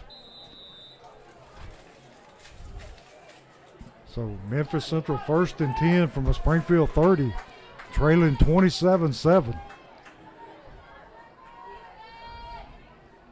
Quarterback looking to throw, throws it deep down the sideline and overshoots his receiver. He almost ran up under that one, Coach. He almost did. Until our drone's back again. Yeah, it is. I know that's them at this point recording the game. And they said Coach was down there hollering for me earlier. Thought it was me, Coach. It ain't me. I don't want to get in trouble around It's here. like, I know better, you know. Plus, your drone not that big. Nah, that's a bulky thing right there. That's a dinosaur. That's a lot. So it's going to be 2nd down and 10 for Central from the 30-yard line. I hope the Jackets have learned their lesson. Let me kick it out of the end zone, Coach. Yes. Quarterback in the shotgun. They're going to fumble a snap, and Springfield going to fall on it. And that's Max Baldwin. Yes, sir. Max spent the ball. He spent it. He would have been the last one I'd have thought done that. I'm glad the official didn't see that one, I Coach. am too. Max a happy man. Yeah, he is. Max with the turnover bar. Max Baldwin, great play. Yes, it was. Johnny on He the was spot. He's Johnny ready on for the it. spot. Yes, sir. That quarterback bobbled it, and he was right on top of it.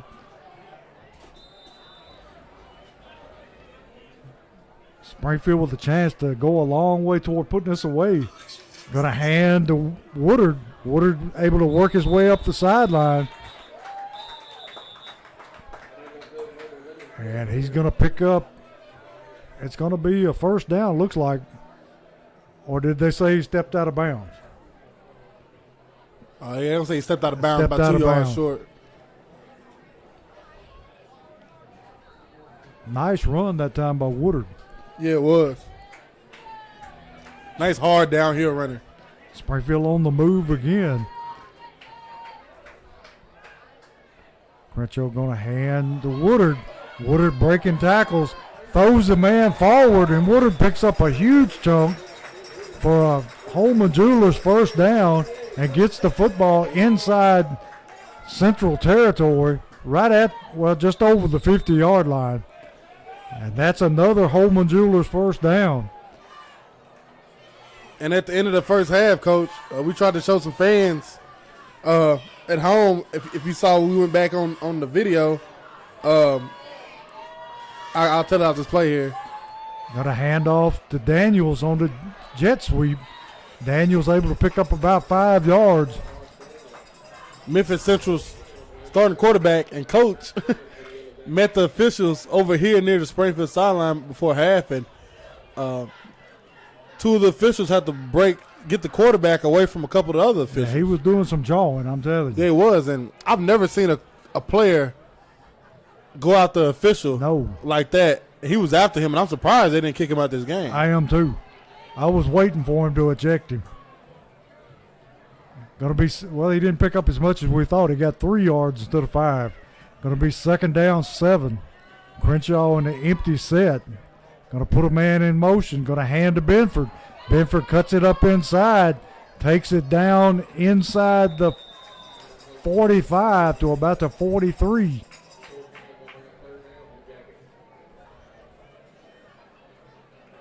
Going to bring up 3rd down. And a long 3. Tell you, a score right here go a long way towards salting this one away. You pretty much put it to bed, Coach. Yes. But Keon Harden wasn't getting it out the way enough for Benford there. Benford trying to push him up through there. Keon out there trying to throw a block. Crenshaw looking to throw. Throws it out in the flats. Hits Cobbins. Cobbins going to have his 1st down. Holman Jewelers 1st down again. And Springfield showing all the weapons here.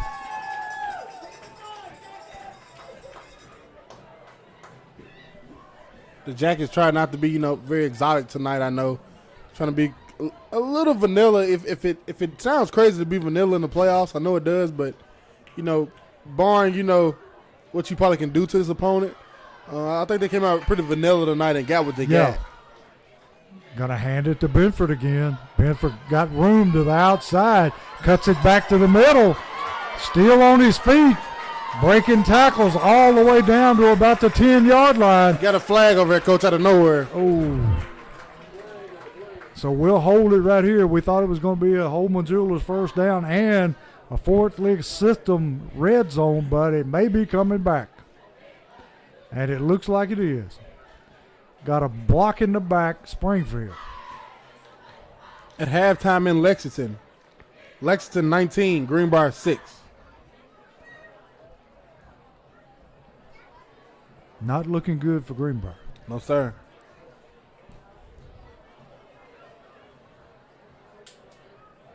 So it's going to be first down and 9 or 8 for Springfield.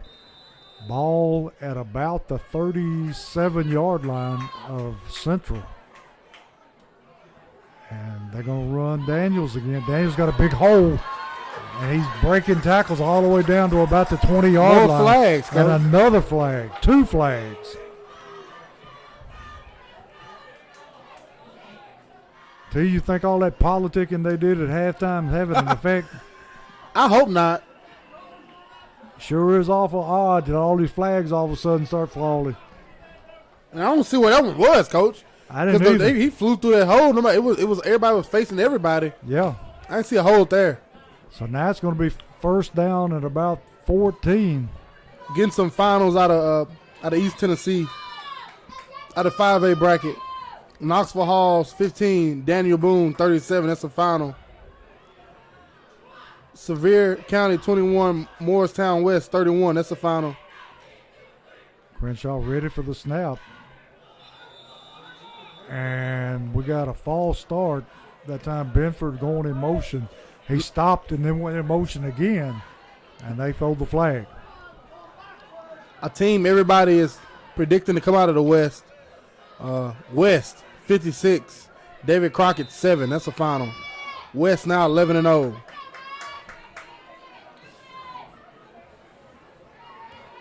I'll get you some more Middle Tennessee scores here in a second. Springfield now first down 20. Ball on the 49-yard line. A rash of penalties here. Got to hand the ball to Daniels. Daniels finding running room. Going to take it down to about the 42-yard line of Central. Third quarter, Stewart's Creek 21, Coffee County 14. Final, DeKalb County 14, East Hamilton 21. Halftime, Riverdale 7, Lebanon 21. Halftime, Red Bowling Springs 10, South Pittsburgh 45. Final, Trousdale County 14, Turner Academy 47. Halftime, Joe Burns 7, Whitewell 24. Crenshaw ready for the snap. Put Benford in motion across the set. Looking to throw. And he's going to be sacked by number 8. He's going to do a little celebrating. I'm going to celebrate. I'll be doing 27-7. Yeah, down 27-7. He's going to celebrate. Third down and about 19 yards to go for a first for Springfield. Ball at the 48-yard line of Central.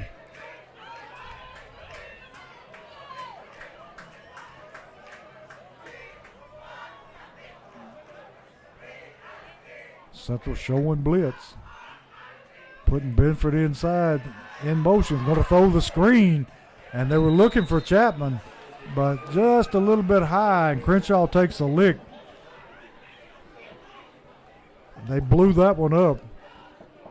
So Lefterick coming on to kick it away. Chattanooga Central 7, Upperman 17. John Overton 0, Clarksville 14. Fourth quarter, White House 3, East Nashville 6. That's surprising. It's close there still. Halftime, Jackson Southside 0, Pearl Cone 31. Snap and kick, wobbly kick, going to hit and die right there. Going to be picked up by Central. And he's going to be tracked down by number 52 for Springfield.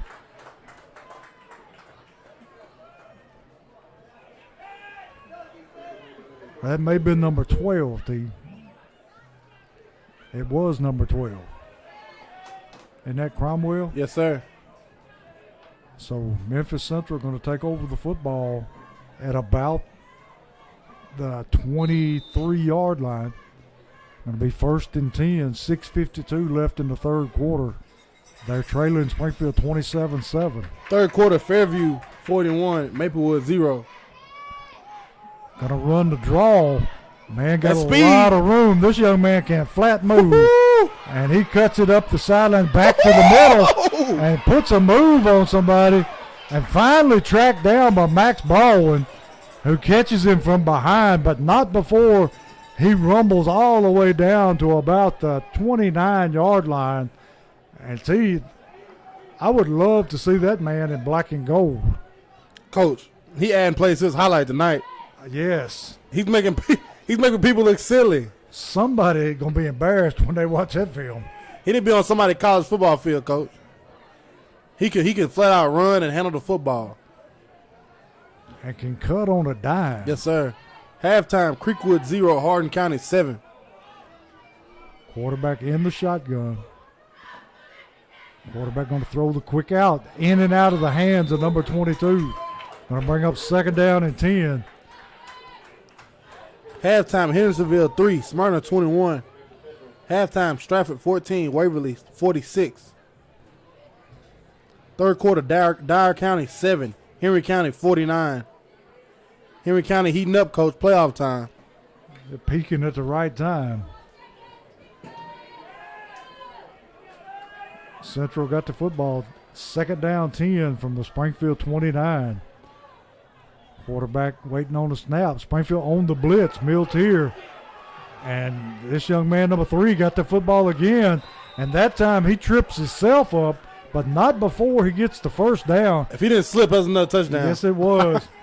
And tell you, he just cuts, and it's like he's got great peripheral vision because And he's slippery. He can see things nobody else does. Yeah, and he's slippery. Like you could tell he played backyard football. He was young, a whole lot of it. When you try to tackle him like an arm tackle, it ain't happening. No. Trying to sling him, you just throwing him forward and giving him more momentum. He's running that football. Like I said, I wished he moved to Springfield. Quarterback looking to throw, going to be batted down. Oh, Cross going to be kicking himself on that one because if he'd have turned around, he had an interception.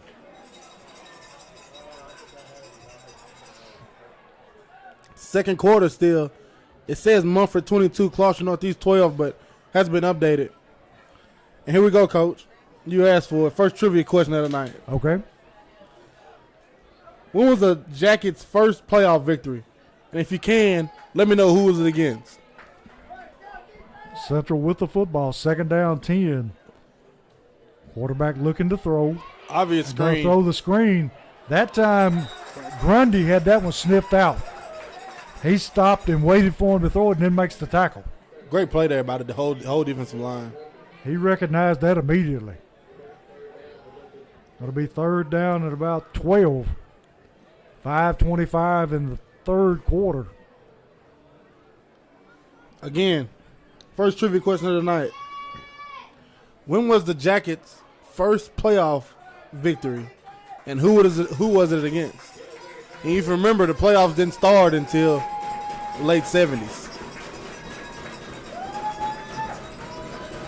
3rd down and 13 for Central.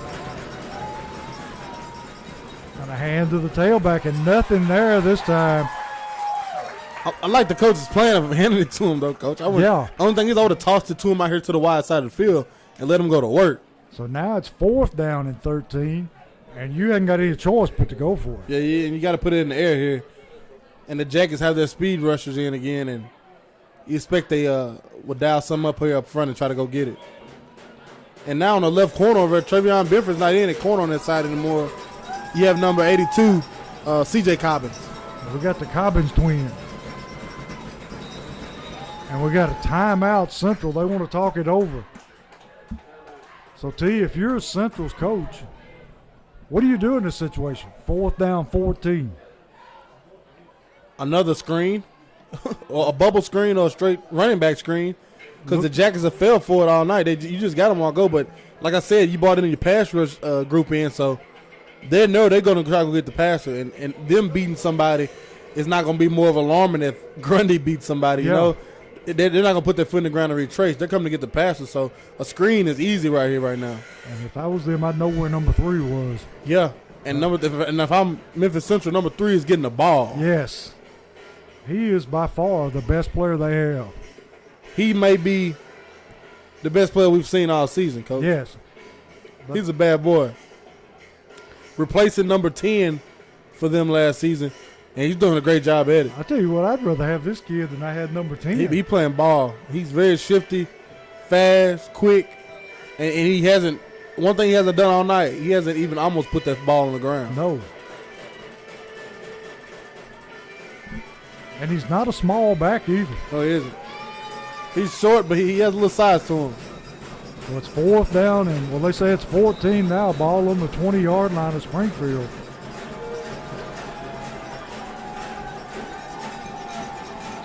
Quarterback takes the snap, looking to throw, throwing to the fade, and it's overshot. So they're going to be a turnover, and Springfield got the football. I was hoping there wasn't going to be a flag on that one. I know. And you have number 82 over on the coverage, Cameron Cobbins. Great coverage there by him. He was running stride for stride with the receiver. He sure was. So Springfield got the football at their own 20-yard line. 4:14 left in the third quarter, up 27-7.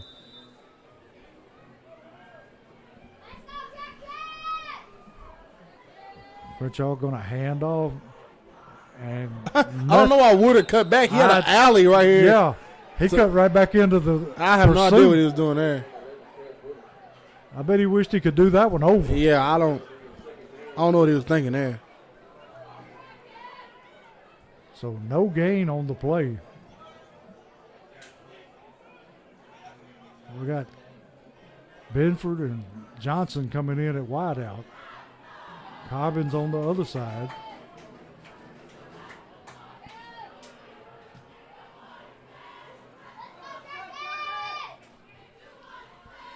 Going to put in man in motion. Going to throw the little, and almost intercepted that time. Yeah, it was. Right through the hands of the Central defensive back. And if he'd have caught it, he would have walked in the end zone. The outside linebacker stepped up, and he's been rushing the pass all night. And he was on that. He's seen that one. He was ready for that. Great play by him. Just got to catch the ball, and he would have walked in the end zone. Going to be 3rd down and 10 for the Yellow Jackets. I like this matchup out here with Jock Johnson. Against whoever. Yeah, against anybody. Let him just run a fly route, Coach. Straight go. It's just one-on-one because he's not got any help anywhere. They've put a safety in the middle of the field now. But he's a long way away. Yeah, he is. He's literally in the middle of the field, and Johnson is standing on the numbers. And now they're going to spread Cromwell out to the other side, or Cobbins. Rolling to the, he's under pressure, going to be sacked. Number 27 for Central on the sack. Took just a little long to get that one off. If you're Devin Crenshaw, you're moving the pocket to the right. Can't go back left. Yeah. That backside guy is unblocked. You got to be moving away from him. 3:06 left in the third quarter. Leftrick on the punt.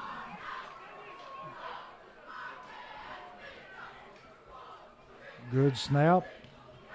Line drive kick. And it rolls away from the return man. And it's going to be downed at the 49-yard line of Springfield. So Central takes it over in pretty good field position. With 2:45, T, they're going to have to start throwing that football a lot more. 2:35 left in the third quarter. If I'm there, I'm going back to what got me here. Yeah. Passes. Trying to Springfield DBs. And then if I'm not passing the ball, I'm doing sweep right and sweep left, giving it to 3. Yeah, anytime he's got the ball, he's dangerous. That'll be my game plan.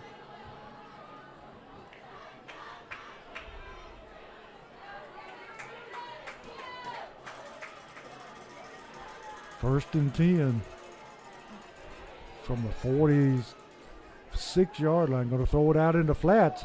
Almost picked off by Jalen Jones. And he's played a good game tonight. Yeah, he has. I don't think I'd be over flexing, though, in front of their bench. And I think they're finna. Coach Wilson's on him over here. Yeah. Just do your job. Everybody else, they'll notice.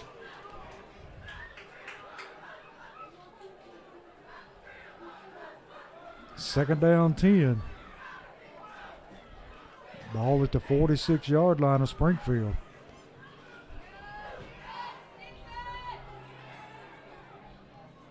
Going to run the tall sweep, tailback, and going to be brought down from behind by Turner. And that was a burst of speed by Turner to catch up. Yeah, he did. Turner laid on him, Coach. Yes, he did, and he's not getting up too quick. He didn't know that Turner was there, and he got crushed. I hope he's all right, Coach. Yes. Looks like they're looking at his leg? Yeah. Everybody taking a knee. We're going to take a break and come back here.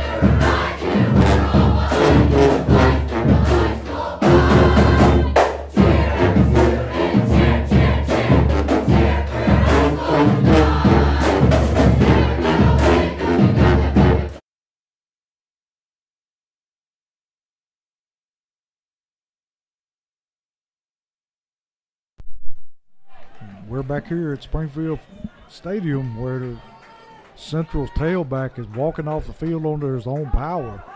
And he's probably one of the better players we have seen in a long time. And number 3, Ricky Osm, 5'7", 155-pound senior. He's been a spark for them all night, Coach. And it's great to see him getting up and walking out of his own power. That kid got a future somewhere. If I'm a college recruiter, which I'm not going to speak for college recruiters, they're pretty stupid nowadays, but I'll be offering that guy. Quarterback rolling under pressure. Miltier was in his face, and he just throws it away. And that's going to bring up 4th down at about 12. Bringing in a bunch of new faces here on 4th down. Johnson and Benford back to return the kick. Got to remember now, the quarterback is the punter. Yeah, he is.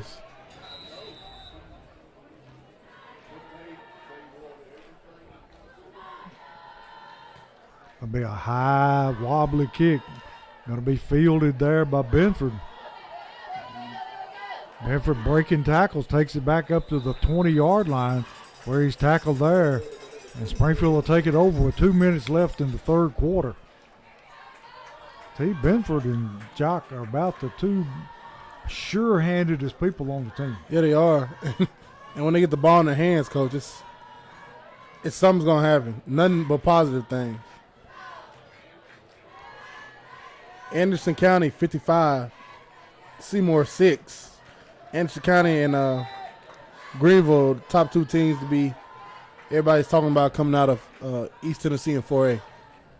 Crenshaw on the handoff to Woodard. Woodard drops the football, and Central recovers it at the 25-yard line. 1:55 in the third quarter.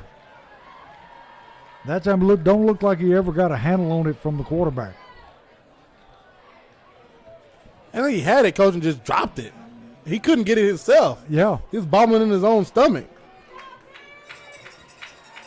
So it's only a turnover, and that's very unusual for Woodard to turn one over. Just drop the ball. Yeah.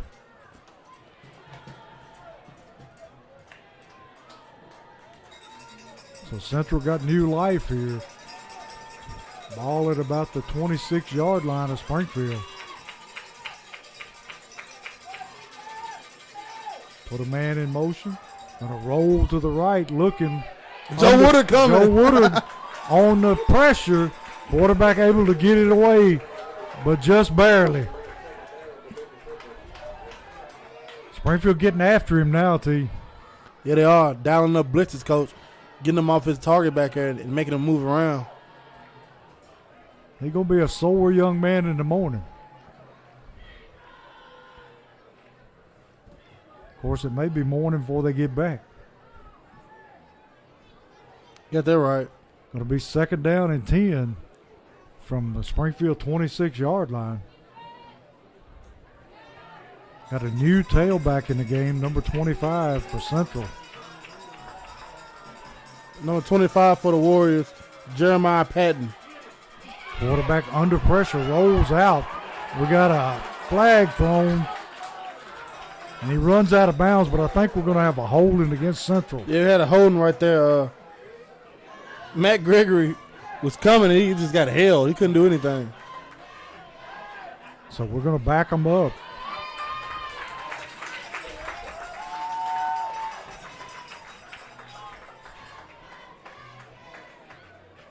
Do these referees ever signal what to...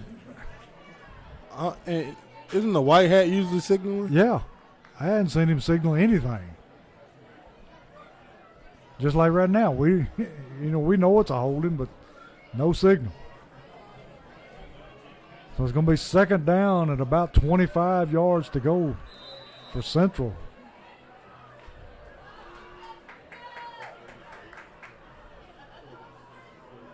Fourth quarter, Joe Burns 13, Whitewell 38. Quarterback in the shotgun. Miltier on the blitz. Runs right by the tailback. Tailback takes it down inside the 35 to the 34. A long way from that first down. Going to be 3rd down and about 20. Halftime in Cross Plains. East Robinson 35, Polk County 12. East Robinson got a very good football team. They got a this whip, time. coach. They got a chance. They got a chance at 2A. Fourth quarter, Clarksville High 27, John Overton 7. Fourth quarter, East Nashville 14, White House 10.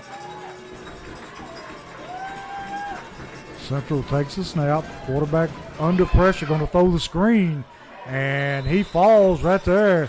So the ball is going to be a gain of about maybe a half a yard. Going to bring up 4th down and about 18, 19 yards to go. Gallatin made the playoffs with a 4-6 record. In the fourth quarter, Cane Ridge 48, Gallatin 0. All right, T, who was the answer to your trivia question? My trivia question was the Jackets' first playoff victory and versus who? The Jackets' first playoff victory came in 1988 with a score of 6-3 against Page High School. Gonna pooch punt it. It's going to end zone. It's gonna roll into the end zone. And it was almost blocked. Yeah, it was. So 12 seconds left in the third quarter. Springfield up 27-7. Third quarter, Green Hill 7, Page 35. Fourth quarter, this got out of hand in Lexington. Lexington 40, East Robinson 6. And Greenbrier. Greenbrier 6. Halftime, Smyrna 21, Hendersonville 3. Halftime, Waverly 46, Stratford 14. Crenshaw going to hand off to Woodard. Woodard met right there in the hole. No gain on the play. So T, look like we're going to be headed to Mumford next week. Yes, sir. And that's going to be the end of the third quarter. Springfield up 27-7 over Memphis Central.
back here with Social Dweeb Sports to begin the fourth quarter. Springfield ahead 27-7. Springfield with the football, second down 10 from about their own 20-yard line. Springfield taking their time, letting the clock run down. Got a handoff to the tailback. Tailback going to be stopped after a short gain. Going to pick up about 3 yards. Woodard on the carry. It'll be third down at about 7. Third quarter, Southwind 7, Portland 3. That's a tight one. Southwind is the number 2 team in Montford and Memphis Central's region. Crenshaw throwing it out here to Johnson. Going to be caught at the 29-yard line. Going to be just short of the first down. And if Portland can pull that upset off, Coach, that'd be big. I mean, Portland will be playing, if I'm not mistaken, Portland will be playing Henry County then. I have to look at the bracket, but I think so. They just played last week. Yeah, they played in Portland, and this time Portland will be heading to Paris. Leftrick on to punt this one away. And see, look who's back in the game. Number 3. Memphis Central. What a punt. He booms this one. Oh, my. And it's going to die down at about, what is what it? a punt at the 1-yard line. At the 1-yard line. That looked like it was shot out of a gun. He kicked it from his own 20, Coach. Man. That ball went about 70 yards in the air. We were worried about a return. There ain't going to be no return on that. That's how you flip the field. They're pinned up at their own 1-yard line.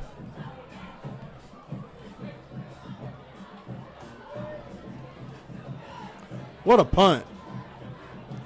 There's got to be a place for that man to kick next year. Somewhere, some school, somewhere. I'd like to see the Jackets defense salt this one away right now, Coach.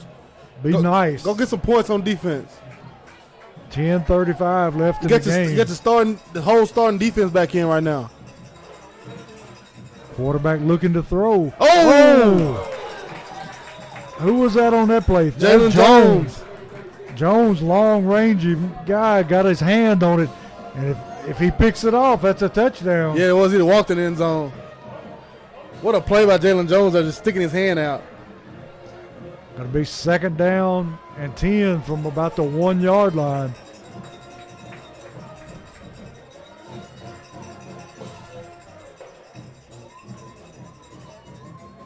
Quarterback going to hand to the tailback. He's going to be. They about broke him in two. And the Springfield guy may have got the worst of the lick. At 45, Joe Woodard. Yeah, Joe Woodard getting up kind of gingerly. But you know one thing about Joe, he's going to get up. Yeah, he's going to get up. That shoulder just dangling a little bit for Joe. Yeah. Looks like he's trying to get a crick out of his back.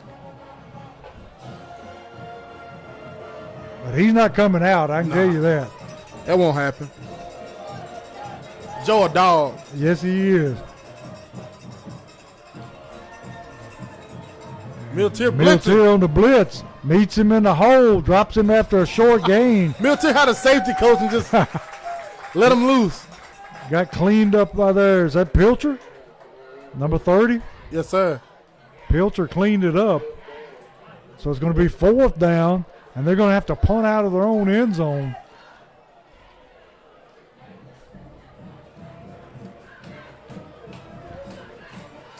No updated score out of Mumford as far as now.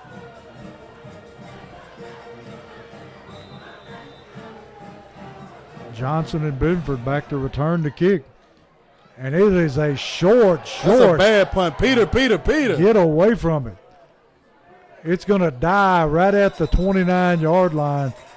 So Springfield in excellent field position. And Crenshaw and the starting offense coming on. Springfield up 27-7. 9:07 left in the game. And this is it right here for the Jackets. Go put it in the end zone, put this one away. Rest your guys for the rest of this fourth quarter and get ready for next week. That Daniels in the backfield to the left. No safety again, Coach. And they see it.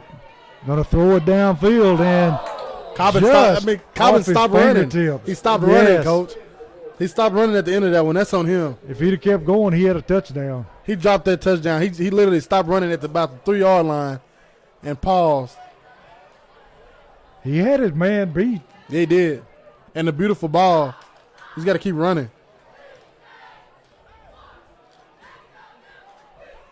He comes out. Tony Pettis replaces him. Going to hand this time to Daniels. Daniels cuts it back. Breaks one tackle, gets it down to the 20-yard line. And that's going to be awfully close to a Holman Jewelers first down. And it is a Holman Jewelers first down. 8:52 left in the game. Springfield up 27-7. And knocking on the door again. We're inside the Forklift Systems red zone.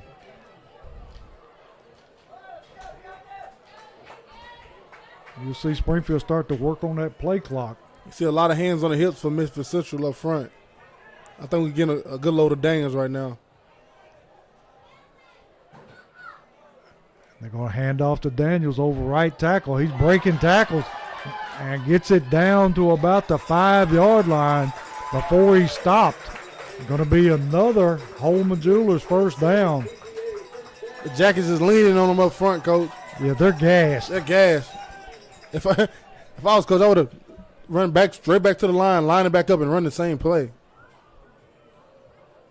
Yeah, they're standing there. All of them got their hands behind their back and leaning back trying to get some air. Got Woodard in the backfield to the left of Crenshaw. Going to hand to Woodard. Woodard going to be stacked up right there at the line of scrimmage. May have even lost a half a yard.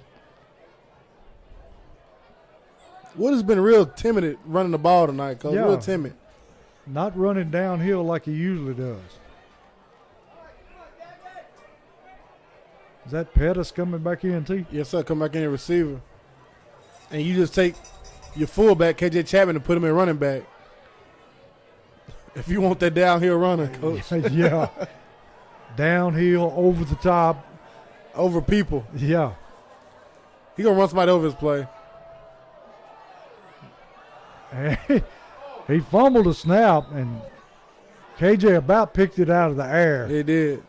But Crenshaw able to get back on it. Going to be third down. And goal to goal. From about, what is that, the 12, 13-yard line? They're on the 12-yard line. Takes a snap, rolling, looking to throw. Got a man in the end zone, and in and out of the hands. I think That's Johnson. That's Johnson. Jock Johnson. He tried to get those toes in bounds, Coach, and that ball just slipped out of his hand. He just run out of real estate. So it's going to be fourth down. No Logan Leffers here. No. T, do we go back to trying to find KJ out in the flats? It's there, but he's not a fullback anymore, so I don't know what we're getting here. Going to put a man in motion. Going to hand it to him on the jet sweep. That's Benford. He gets it down to the 10-yard line. So the ball will go over on downs.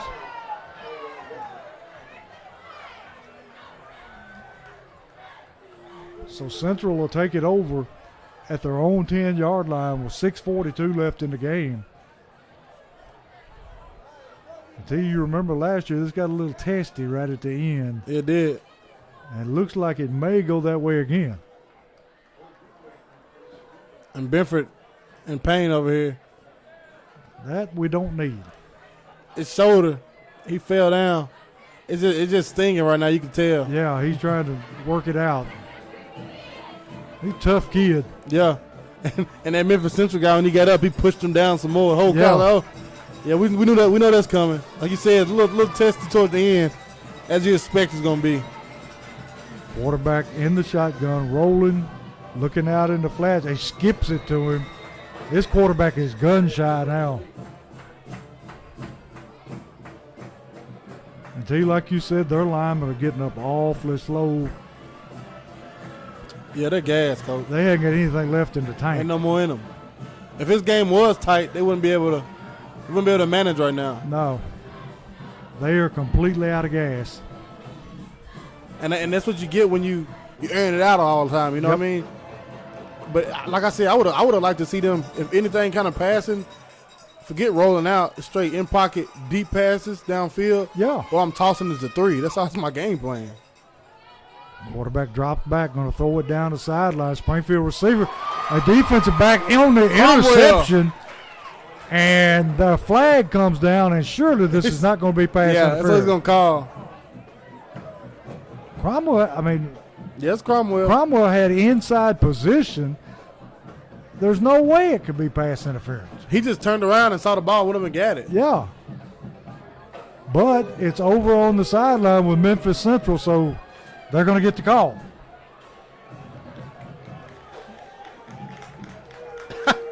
He just turned around and got the ball. Yeah. I didn't see any contact. But pass interference, first down, Memphis Central. Ball going to be moved out to the 25-yard line. Clock continuing to move, 6:33 in the game.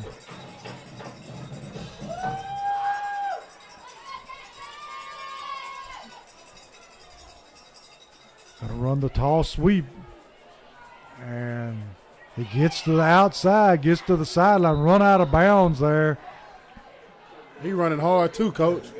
Number 44, Miltier, run him out of bounds. Number 25 there, Jeremiah Patton on the carry for Memphis Central, a sophomore. He can move too. Yeah, he can. So it's going to be a first down for Central. Ball at the 36-yard line. Springfield continuing to rotate people out up front, so he's keeping them fresh.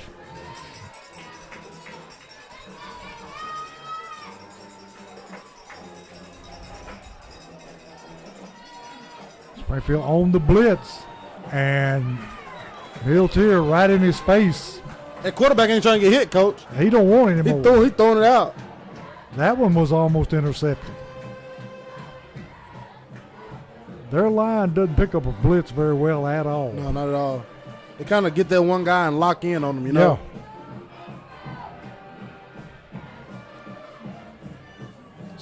See, I don't think that clock is running. It was 6:24, and then they run a play, and it's still 6:21. That was a quick pass. He got it out pretty quick. Yeah. Second down, 10. I feel interception coming, coach. That would be nice. Gonna throw it, and it's almost intercepted. Good coverage there by Pilcher. Able to knock it down.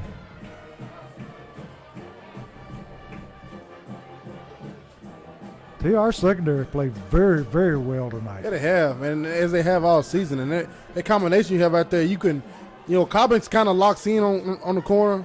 Clarence Cobbins, he's kind of locked in on one corner, but they switched Benford and Cromwell on the other corner. And, Jock Johnson and Parker Best do safety, but Jock, of the last few weeks, he's been up top on safety. I love Jock Johnson up top. He's a terror, I'm telling you.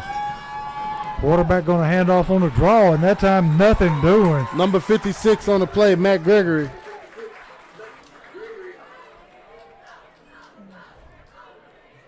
So it's going to bring up fourth down and about 14, my fault. Math is not my thing, too.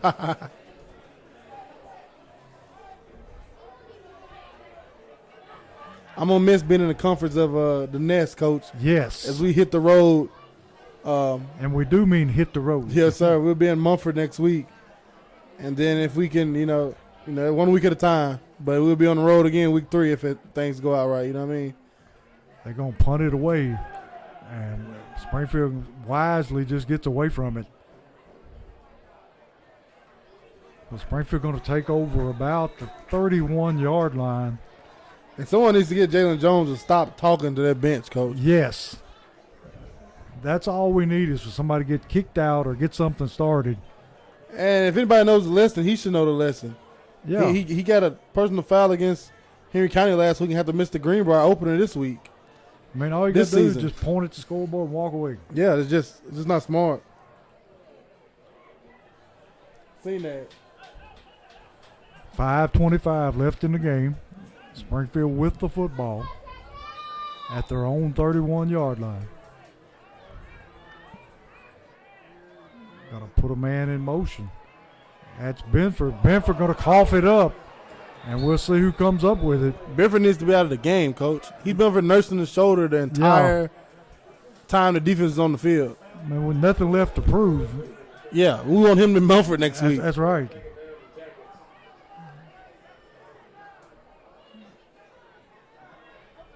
Benford begging to stay in the game.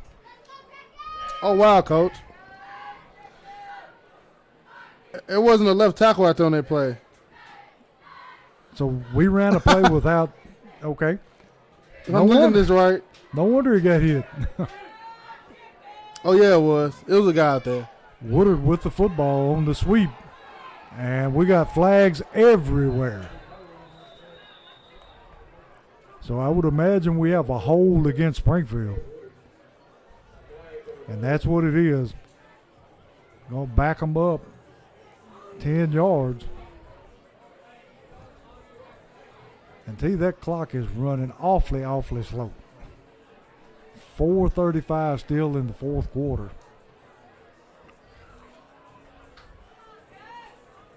Not sure Coach Wilson will be happy with all these penalties. Not at all. Just makes the game sloppy. I mean, you got to maintain your focus, no matter what the score is. Exactly. Trying to get some scores here, Coach, as things wrap up around the state in the first round of the TSSAA playoffs. And we got another penalty on Springfield. Got motion. Military just falling forward. Yeah. So that's going to back them up again. Fourth quarter, Whitewell, 38. Oh, they're going to say it's encroachment. Two guys did fall in that zone, but I thought Military may have moved first. I did too. But I guess they say Military movement was after theirs, so their movement prompted his. So it's going to be second down and 11 now. Crenshaw going to hand off to Woodard. Woodard going to move the football up to the 35-yard line. Fourth quarter, Clarksville High, 27. John Overton, 7. Final, East Nashville, 14. White House, 10. White House is out of the playoffs. Fourth quarter, Marshall County, 35. Chester County, 17.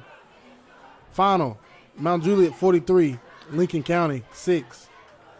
Final, Mount Pleasant, 41. Scotts Hill, 0. Final, Pearl Cone, 38. Jackson Southside, 0. Final, Cane Ridge, 48. Gallatin, 0. Crenshaw hands off to Woodard. Going to be met right there. Going to be dropped for a loss. And the Gallatin faithful aren't going to be happy about that one, Coach. No, they're not. They have already been on that coach's case about how the program's looking, in this 4-7 year. And they make the playoffs at 4-7 and get beat 48-0. Yeah, he's definitely on the hot seat. Yes, sir, to say the least. Final, Fairview 47, Maplewood 6. Final, Hardin County 14, Creekwood 7. Final, Lexington 40, Greenbrier 6. Greenbrier is out of the playoffs. Final, Nolensville 41, Wilson Central 3. Wilson Central's out of the playoffs, opponent we had this season. Fourth quarter, Page 48, Green Hill 14. Final, Smyrna 27, Hendersonville 3.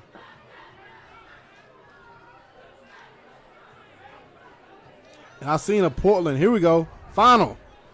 Portland 11, Southwind 7. Big win for Portland. Portland goes to Southwind and upsets Southwind. And Portland, I'll look at the thing, but I believe Portland will be heading to Henry County next week, Coach. Not a trip I'd want to make. No, sir. Now they get everything worked out, and it's going to be fourth down. Or at least the chain says it's fourth down and 7.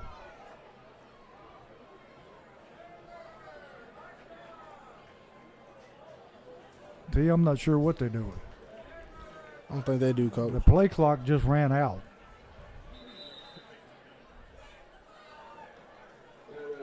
And we've got an official's timeout.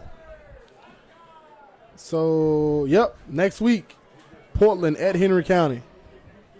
Wow, Henry County goes to number 2 Southwind, 7-2 Southwind, and beat them 11-7. We'll be heading to Munford next week. Munford 11-0 on a high horse at home. Munford actually last, I'll tell you, I told you I'm going to tell that score while I go. Munford and Memphis Central, who we're playing tonight, played last week in the final game of the season, which was Munford's, senior night and everything. Munford 42-28 winners over this Memphis Central team. And Memphis Central, they gave Munford all they wanted in that first half. And I'm excited for that next week. I'm excited to be up in Munford in a big-time football environment, meeting a big-time football team in the Springfield Yellow Jackets, a big-time football program. And we encourage everybody to come on to Munford with us. Yeah. And we're going to enjoy it. And like I said, Munford 11-0, reminding them a whole lot of the 2001 season. Columbia 10-0. The Jackets went to Columbia and gave Columbia their first loss of their season in the playoffs and ruined a lot of those seniors' expectations they had. And we can line up and do it again next week. No reason we can't. Lefter kicks one off the side of his foot and up in the bleachers. I believe that's the first time I ever seen him do that. I ain't never seen him kick it in the bleachers. Yeah. So Central going to take the football over with 2:51 left in the game, trailing 27-7. And the Springfield Yellow Jackets, in our rich tradition and history, have never played Munford in football. So Munford will get to see what Springfield football is about, and Springfield will get to see what Munford's football is about. We'll give them a taste of Yellow Jacket. Yes, sir. And if you can't make the long trip, tune in. Tune in. We'll be broadcasting next week, but I encourage everybody to make that trip if you can. Like I said, we never played this team. They never played us. It'd be nice for them to look over on that visiting side and see some Springfield football players and the crowd is hyped up to be in the second round of playoffs. Central running the tall sweep. And we got a penalty flag thrown. And Turner took off his helmet and ran in front of the Memphis Central bench and got flagged for it. They ain't got it knocked off. I think they better stay away from that sideline over there. Get away from over there. Like we said, we don't want to lose anybody for something silly. So we got unsportsmanlike conduct. He did take it off and said something to their sideline. Yeah. And when he ran out the field, Coach Wilson didn't say a word to him, just looked at him. Yeah. And he ran out of the opposite direction of Coach Wilson. Yeah, go to the other end. And looked down like something was wrong with his helmet. And Coach Wilson never looked away, looked at him the whole time. And he finally looked up, they locked eyes, and he just put his head back down again. Yeah, he blatantly took that helmet off and said something to somebody over there. We don't need to go there. We know last season they tried, we had a scuffle during the handshaking. And this season, I don't know if I'll shake hands either. Yeah. At least the lights ain't going off yet. Quarterback looking to throw a screen. Max Baldwin in his face, chasing him down. Quarterback going to tuck and run it. And he reaches up and grabs the face mask of Jones as he goes out of bounds and snatches his helmet, but no call. Wasn't no official there to see that, Coach. Yeah. It's getting a little snippy here. Yeah. We got a penalty in the middle of the field for something. That's going to be a holding. But they didn't call no unnecessary roughness penalty over here. No. Like you said, I think he was shielded off where they couldn't see it. Yeah. And it's a block in the back. Might be a good time to get all your starters out.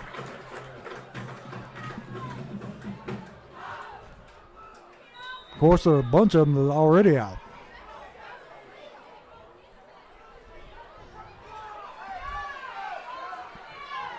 Coach on the field again. What is he doing? He walks out to the middle of the field and calls timeout.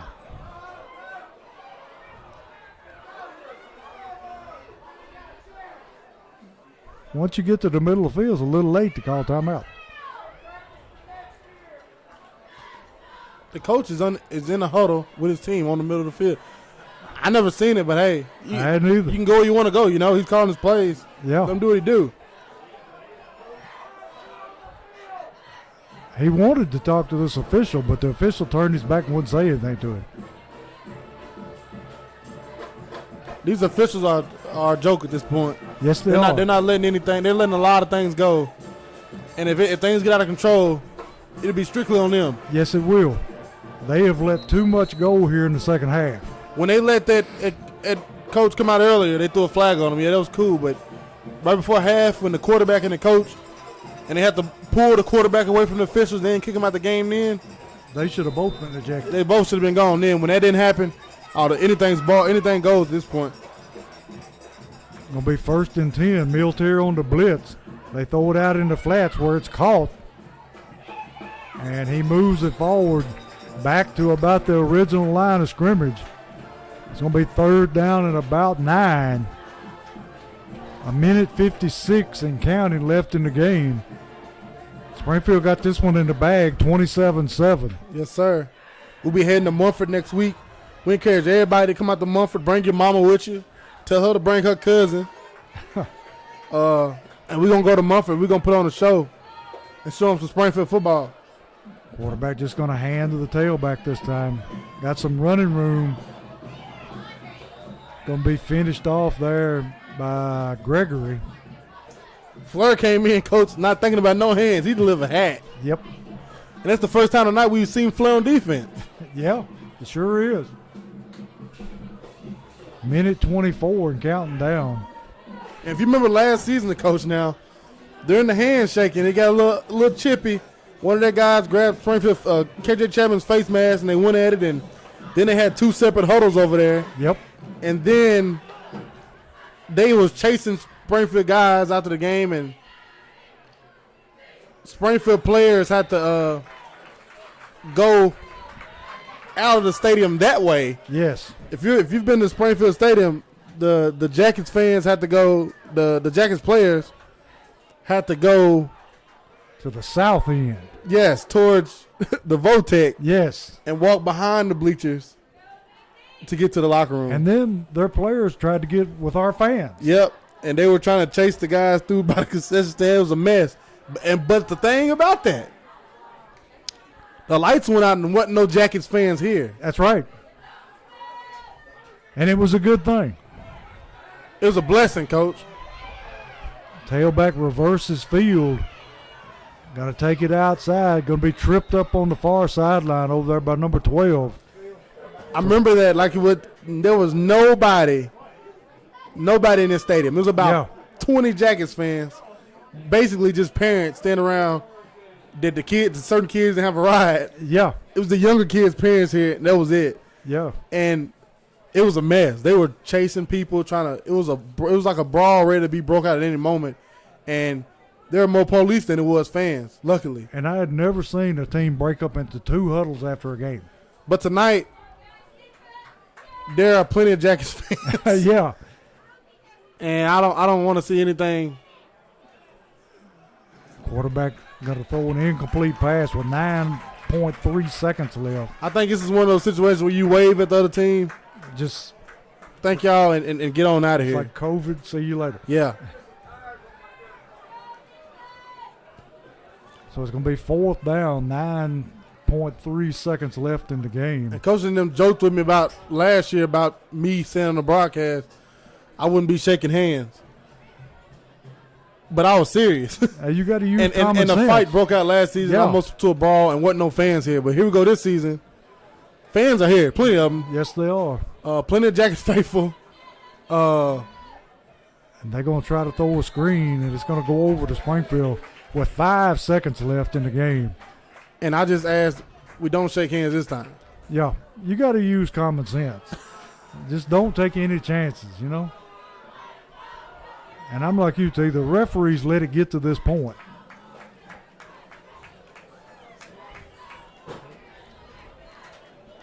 Yeah, they did. And Jackson's going to take a knee here, but on the night, Devin Kershaw, 8 for 16, 139 yards passing. Catching, you have number 7, Trey Benford, 45 yards. Clarence Cobbins, 41. Q Cromwell, 25. I don't think that might be accurate for Q. I think Q had a longer one than that. Didn't he have one long catch? Yeah, for a touchdown. Yeah. Jackets roll tonight. Like I said, I encourage everybody to come out and let's caravan to Munford next week. I'll see what time the Jackets are leaving, so we can kind of,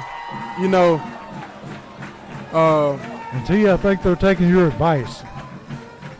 They're just sort of wave at each other. Yeah. Getting out of here. Yeah.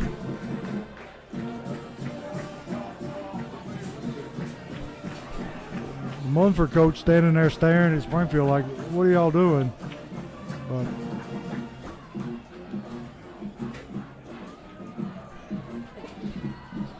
so we travel to Munford next week, not next year. And got a discussion going on in the middle of the field between the two head coaches. Coach Wilson explaining to him why he's not shaking his hands. Yeah. Don't think he likes it, but hey, when you come out and you grab a man's face mask when he's out of bounds, you shouldn't be asking why. No. And after last season, you definitely shouldn't be asking why. And now you have some Springfield faithful gathered up in the end zone. They need to get out of here too. Yes, they do. Get away from that locker room over there. Theirs. I believe if I was there, might get off the field and go to the locker room. Yeah. Because you have a few of them Springfield guys over in the end zone. You say a word or two, and they're going to fight you back. And look at this, T. Here you go with the two groups again. Is it a tradition of theirs, maybe? I don't know. But maybe it's a tradition of theirs that the seniors get one huddle and everybody else get another huddle. I have no idea, but this is the oddest thing I ever seen. It's like the coach don't even talk to them. But that's their business. So, T, next week on to Munford. Hopefully a bunch of, like you said, a bunch of people will caravan and go to Munford. I will make a post probably Tuesday, hopefully. Coach Wilson will get the itinerary together and get it to me. I'll make a post Tuesday what time the Jackets are leaving. And probably about noon. And that'll probably be the best time that everybody leaves. Post some directions, T. Yeah. Hopefully everybody leaves by that time and everybody goes that way. And that's probably the plan for us. Yeah. Leave early. Find somewhere to stop and, get something to eat and go on into Munford and get this battle started. Because 11-0 Munford. Welcome to Springfield Yellow Jackets at 9-2 into Munford next Friday night for a big round 2 matchup. And Portland. Portland headed to Henry County next week. Knocked off the number 2 team in their region. Wow. That's big for Portland. That's a big program win for them after, coming to Springfield losing and then losing senior night against Henry County. And a lot of seniors for Portland didn't play that senior night. Yeah. They were hurt from this Springfield game. All them going to be dressed up and heading to Henry County next weekend. I'll tell you what, Henry County can't take them lightly. They can't. And like people always say, it's one thing hard to do, and it's beat somebody twice. Especially hard to beat them 3 weeks, in 2 times in 3 weeks. And when you beat them bad the first time, it's hard to get up the second. Yeah, it is. And that'll be at home for Henry County. Big game for Portland. We'll all have our eyes on that one. But our main objective is Springfield and hopefully all the fans possible heading down to Munford for a big round 2 5A playoffs matchup. And we have a comment here from a Memphis Central faithful, a senior huddle and the next guy up huddle. That's a tradition for them. Okay. That's great to know. So I'm glad we got that info. Yes. Thank you whoever for that. you were. Yeah, thank you for that. That's That's not. I hate to see. You hate to see people careers end. That's part of the game. At least it ended in the playoffs. Battling at a great atmosphere, and they gave it all they had. They came out here and gave Springfield all they wanted in the first half. That first drive, I was worried. Yeah. Memphis Central has a team. Hopefully they keep pushing forward. Guys graduating. Hopefully they feel them get a college look because they got plenty of players over there that can play college football. And number 3, if I was a recruiter, I'd be on his doorstep. Tomorrow morning. Yes, sir. Come visit me today. Because he is a player. You put him in a weight room, a good weight program. Sky's the limit. Build that weight up from 155 to about 190. Sky's the limit. Yes. He's a mover. He can move. But that's it. Springfield heading to Mumford next week. I'll try to give you one more update on scores before we head out of here. I know everybody always wants to know the scores. I got you one more time before it's over with, Coach. I'm going to tell you any score of interest. To me, finals, Elizabethton 49, Carter 7, Greenville 45, Fulton 6, Science Hill 35, Bradley Central 20, Alcoa 42, Johnson City 0, Anderson County 55, Seymour 6, Maryville 49, Morristown East 0, York Institute 60, Cumberland Gap 8. Overtime win for Coffee County. Well, Coffee County is currently, they just scored. Now it's Stewart's Creek's time. Coffee County 28, Stewart's Creek 21. They're in overtime. Fourth quarter, Lebanon 28, Riverdale 21. Riverdale's came back from a 28-7 deficit. That's in the fourth quarter. South Pitt 52, Red Bowling Springs 17. Final, fourth quarter, Whitewell 38, Joe Burns 13. That's pretty much over with. Final from Cross Plains, East Robertson 55, Polk County 28. East Robertson moving on to the second round of the 2A state playoffs. Final, Beach 49, McGavick 22. Clarksville final 47, John Overton 14. Final, East Nashville 14, White House 10. Final, Marshall County 49, Chester County 17. Final, Mount Juliet 43, Lincoln County 6. Final, Smith County 41, Sycamore 0. Final, Cane Ridge 48, Gallatin 0. Final, Fairview 47, Maplewood 6. Final, Hardin County 14, Creekwood 7. Final, Smyrna 27, Hendersonville 3. Final, Waverly 52, Stratford 24. Final, Henry County 49, Dyer County 14. Final, Germantown goes to Ravenwood. Ravenwood goes to Germantown, takes a loss. 6A playoffs. Germantown 30, Ravenwood 20. Where we go? Final, Obion County 42, Melrose 32. Like we said, final, Portland moving on. Portland with the south wind and got the upset. Portland 11, south wind 7. Portland will be traveling to Henry County next week. And fourth quarter, Mumford 29, Clarksville Northeast 18. Hold on, Coach. let's not prematurely throw it out there yet. I like to see how much time is left in that game. Northeast 18, Mumford 29. But still, no matter how much time in that game for me, Clarksville Northeast, what we did to them, they're sitting at a 5-5 record. Mumford 10-0 at home, and the score is 29-18. I'm ready to go to Mumford next week. Yes, sir. They may be overrated, T. We'll see next week up close and personal. Yes, we will. And they got a turf field, so don't even care kind of about, weather conditions, if it rains in the week or not. Really doesn't matter. They have good footing, and they're going to get the mighty Springfield Yellow Jackets coming to town next I just hope they got a good press box. Yes. That's the hope. Yeah. But Springfield put on a show tonight. Now, one thing we need to clean up is penalties and turnovers. Yes, sir. Got to clean it up here in November, and you gotta start back spot tackling. We were so excited about how well the Jackets were spot tackling last week up in Northwest, and they come out tonight, Coach, and just lackadaisical tackle. That young man made a lot of our people look silly. Yeah, he did. he was a shifty guy, Coach. Great player. They couldn't tackle him in the phone booth. No. I wish him nothing but the best. He was a player for them tonight. But yeah, great win here tonight. Watched the film, and then everything, all eyes towards Mumford.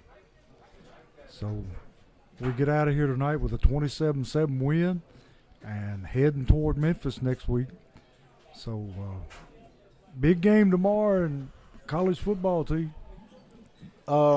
Tennessee, Georgia. I heard on the radio they was talking about a big night overall, big weekend overall for Tennessee, the state of Tennessee. Yeah. With high school football round 1 tonight, Tennessee at Georgia tomorrow, and then Monday night, Titans in Kansas City. I can't wait to see the Titans get whooped. Is Tannehill going to get to play or not? They said he practiced today with a helmet, jersey on. I don't think it too much matters, Coach. No. I don't think they have enough offense to compete. Well, Big Jeffrey Simmons, that's going to hurt. He's not playing? I don't think he is. He didn't practice today. Yeah. He is a moose. Yeah, he is. Monster. He's almost as good as you. No, he got a little more size than I do. Just a little. He's me in a bigger body. Yeah. He's 6'4", 320, and ain't nobody stopping him. With a mean streak. Yeah, ain't nobody stopping that. Last week he picked up a tackle and threw him into the running back and tackled him. He is Albert Haynesworth without kicking people. Yes. That's a good way to describe it. But no, and then you got a lot of Tennessee faithful here. Tennessee heading down between the hedges tomorrow. If Tennessee can pass the ball around, not have any turnovers, and slow the Georgia run down, Tennessee will win the ball game. But on the other hand, if Georgia comes out and control the ball, control the line of scrimmage, and runs the ball, and they get Tennessee to create some turnovers with Tennessee, Tennessee be in trouble. I think it's going to come down to whoever controls the tempo of the game. Exactly. But, see, we're going to get out of here and start the weekend. And I know you got places to go and people to see. So yeah, I got a good old bed. I got a good old bed to go see, Coach. I'm gonna give me some sleep. Like I said, I will post probably Tuesday when Coach give me the itinerary of what time they're heading out. I'll post it and I'll let people know the route and all that. And hopefully, probably won't do no send off, but hopefully there's a bunch of cars following us down to Mumford to see the 9-2 Springfield Yellow Jackets take on the 11-0 Mumford, I believe, Cougars. T, I got an assignment for you. What's that? See if you can find a game during the state championship season. Actually, you talking about for YouTube? Yep. I posted 1977 yesterday. This coming up Thursday. I mentioned it earlier. I mentioned how in 2001 Springfield barely 4th seed in the playoffs, went to the 1 seed 10-0 Columbia and beat Columbia first round of playoffs and ended their season. I'm going to post this week that game because how ironic that the 9-2 Jackets are heading to 11-0 Munford and trying to play spoiler again. But I got a treat for you, Coach. I got something from the state season. Okay. And it's going to shock you. All right. I hadn't personally seen it before, but I finally saw that day, and in my mouth, I got chills on my arm. There you go. But I got plenty of videos. I got plenty of stuff. I'm going to keep uploading to YouTube. Hope everybody saw the hype video. If you didn't, the playoff hype video, go on YouTube right now and check it out. It's probably the last video before this video. Go check out the hype video, and we're going to keep putting stuff out there the remainder of the season, and we'll start advertising for basketball soon, Coach. All right. So we'll call it a night from Springfield, and hope you enjoyed the broadcast and have a safe weekend. So, Terrence, you can end it for us. As always, Coach, go Jackets. There you go.